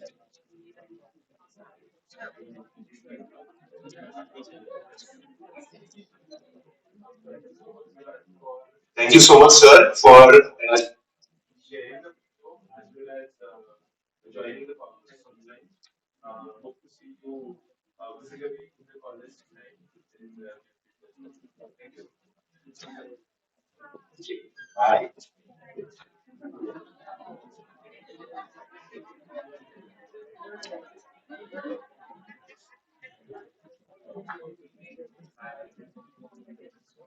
So, going ahead, can I request all the dignitaries to please come up on the dais? Arun sir, Principal Madam, Ritika Madam, Sunita Madam.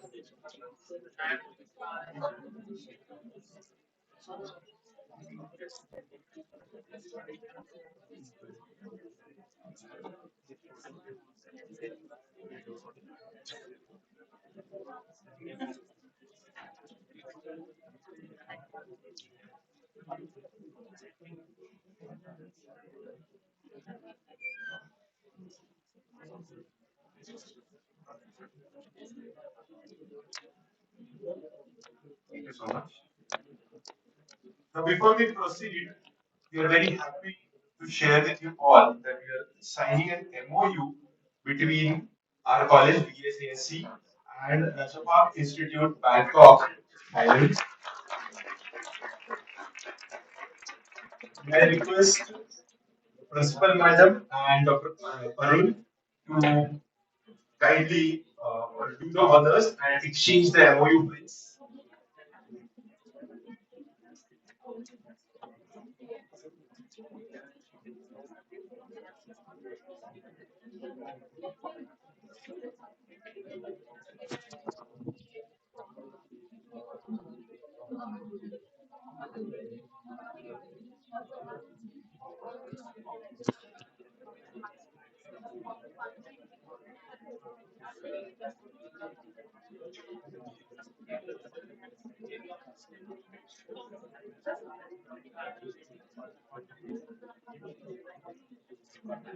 Can we exchange the signed MOU files, please? And can we have a photograph? Request the vice president to join.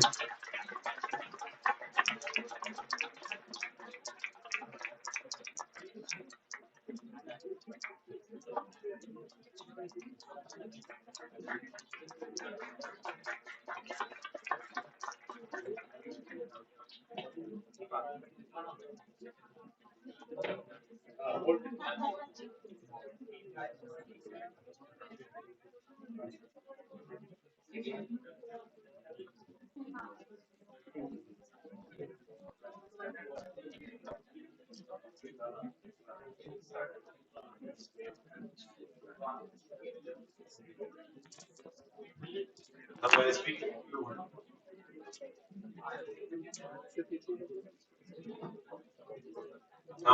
as we conclude, I must say that we have witnessed the spirit of continuous learning and innovation throughout the conference journey.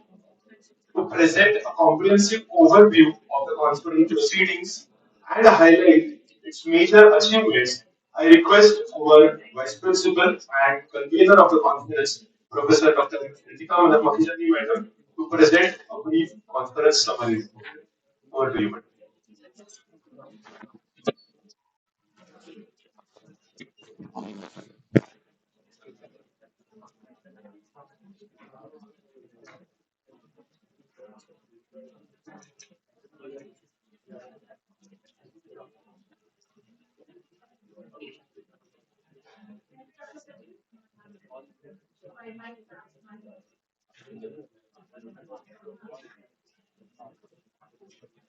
Namaskar to one and all.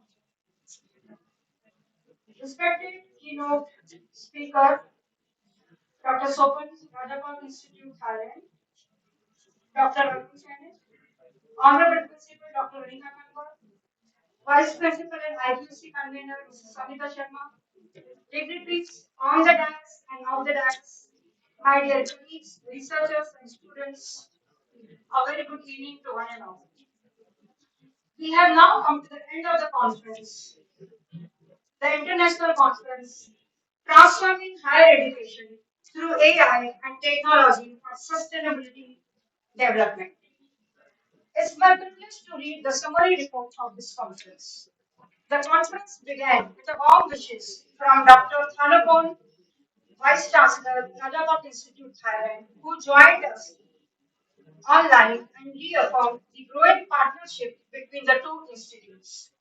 The keynote address of Dr. Arun Chanet beautifully reflected the spirit of the conference.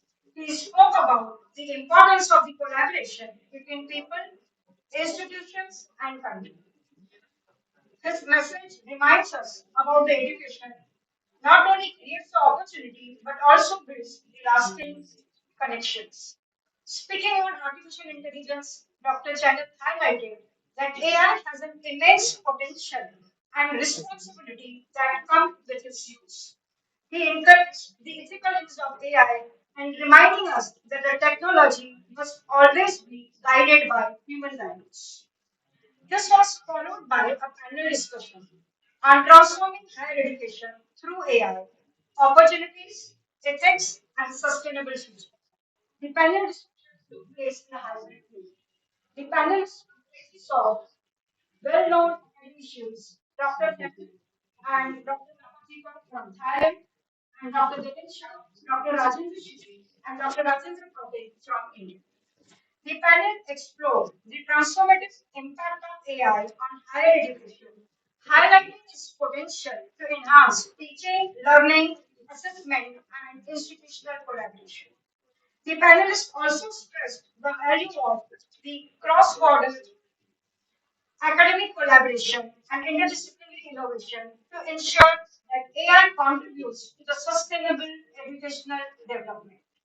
The panel discussion was followed by paper presentation by researchers from various academic fields. The paper presentation was organized into four parallel tracks. Track 1 had the papers in the field of computer science, information technology, and artificial intelligence.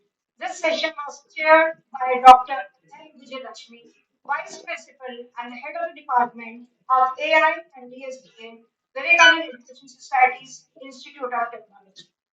Track 2 and Track 3 were based on the research papers in the field of commerce, management, and artificial intelligence. The session chair for these two tracks were Dr. Janardhan Bhosle, Head of the Research Center, Gramati Mandal, Arts, Science and Commerce College, Pune, and Dr. Vijay Nikam, Head of Department of Commerce, Anna Sar College, Pune. Track 4 comprised paper presentation in the area of science, technology, and artificial intelligence. The session was chaired by Mr. Balaji Ramdev, eminent industrial leaders and experienced mentors. The paper presentations the papers were presented from Thailand and the various parts of our country, Rajasthan, Haryana, Delhi, Assam, Karnataka, Kolkata, and even inside the Maharashtra, reflecting the conference national and international outreach. A total of 76 research papers were presented today across the four parallel tracks in both online and offline mode. The papers focus the application of AI in the fields such as education, healthcare, agriculture, commerce, management, cybersecurity, climate change, renewable energy, data analytics, and chemical science. The session reflected how AI is increasingly being used to solve the real world problems while promoting innovation, sustainability, and interdisciplinary collaboration. Thought provoking discussions and the active audience participation made this session a vibrant platform for research exchange and knowledge sharing. Overall, this international conference reaffirmed the shared commitment of our college and Rajabhat Institute Thailand to foster international collaboration, promoting interdisciplinary research and advancing the vision of transforming higher education through AI and technology for sustainable development. Thank you.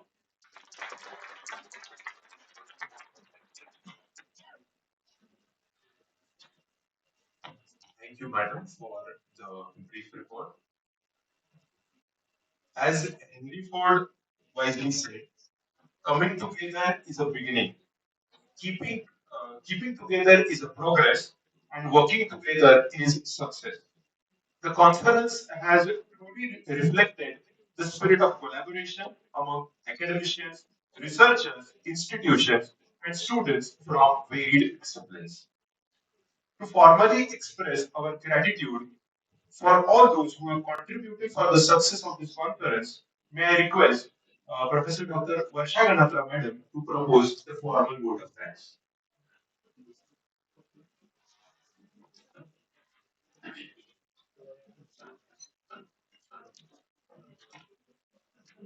Thank you, Dr. Sachin Bendakar. Guest of honor, Dr. Sopon. Keynote speaker, Dr. Arun Jain. Esteemed panelists, session chairs, members of PS management, our respected principal, vice principals, faculty members, research scholars, delegates, and dear students.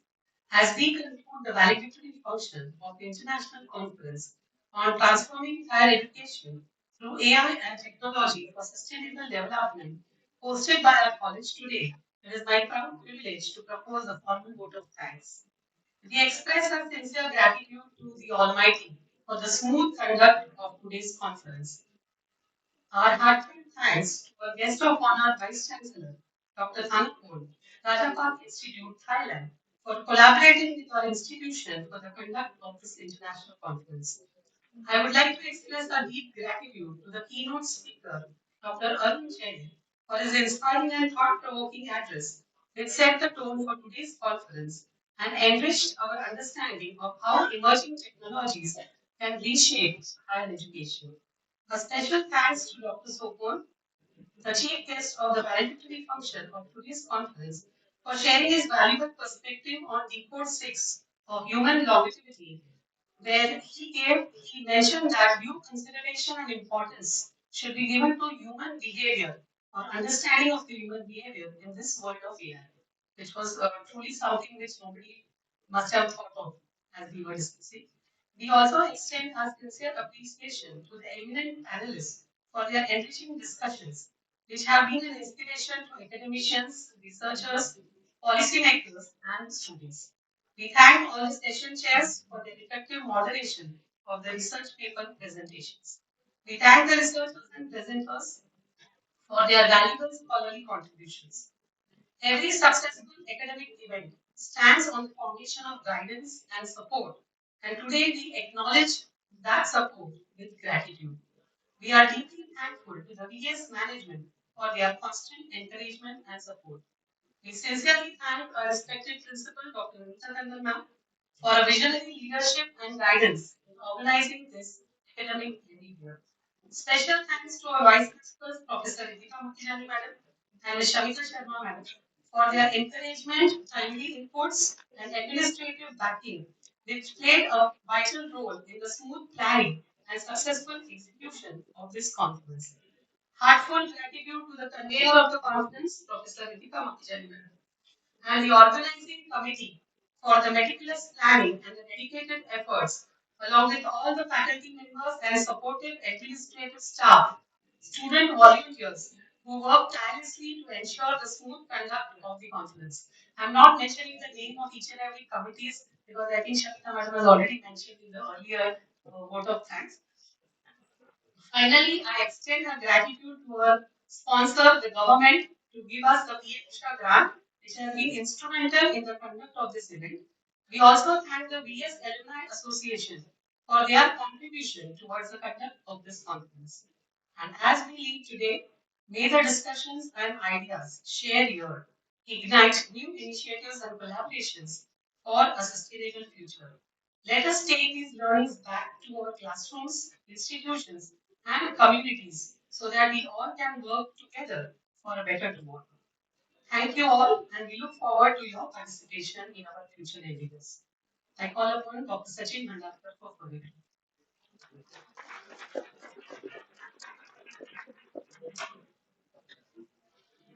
Thank you, madam, for the heartfelt vote of thanks. Now I request everyone as we end the conference, I request everyone to rise for national song.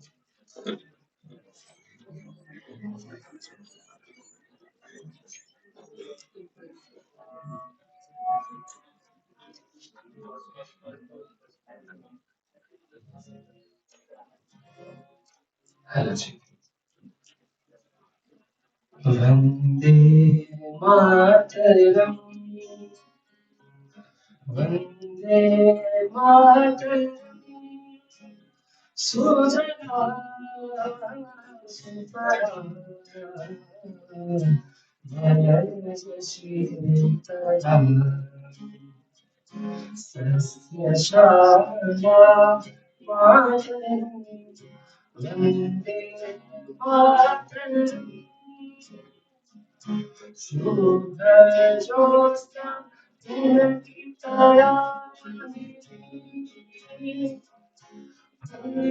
Kusumita Sumayashwami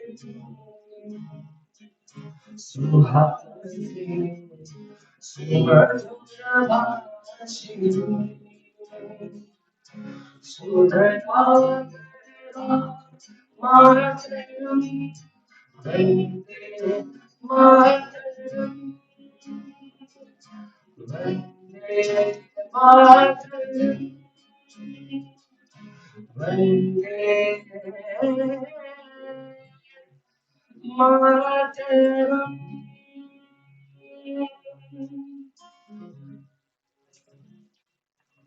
Thank you, Preetham. Thank you all for your gracious presence. Have a pleasant day and safe journey home. Thank you. Certificates will be given at the registration counter, so everyone is requested to collect that.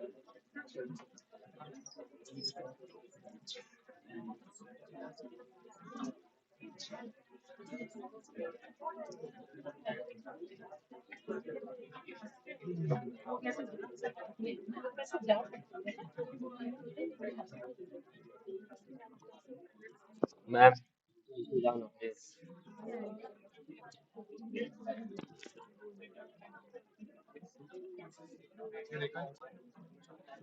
He's wearing a sports shoe. No, it's not a sports shoe. It's a gym shoe. बंद है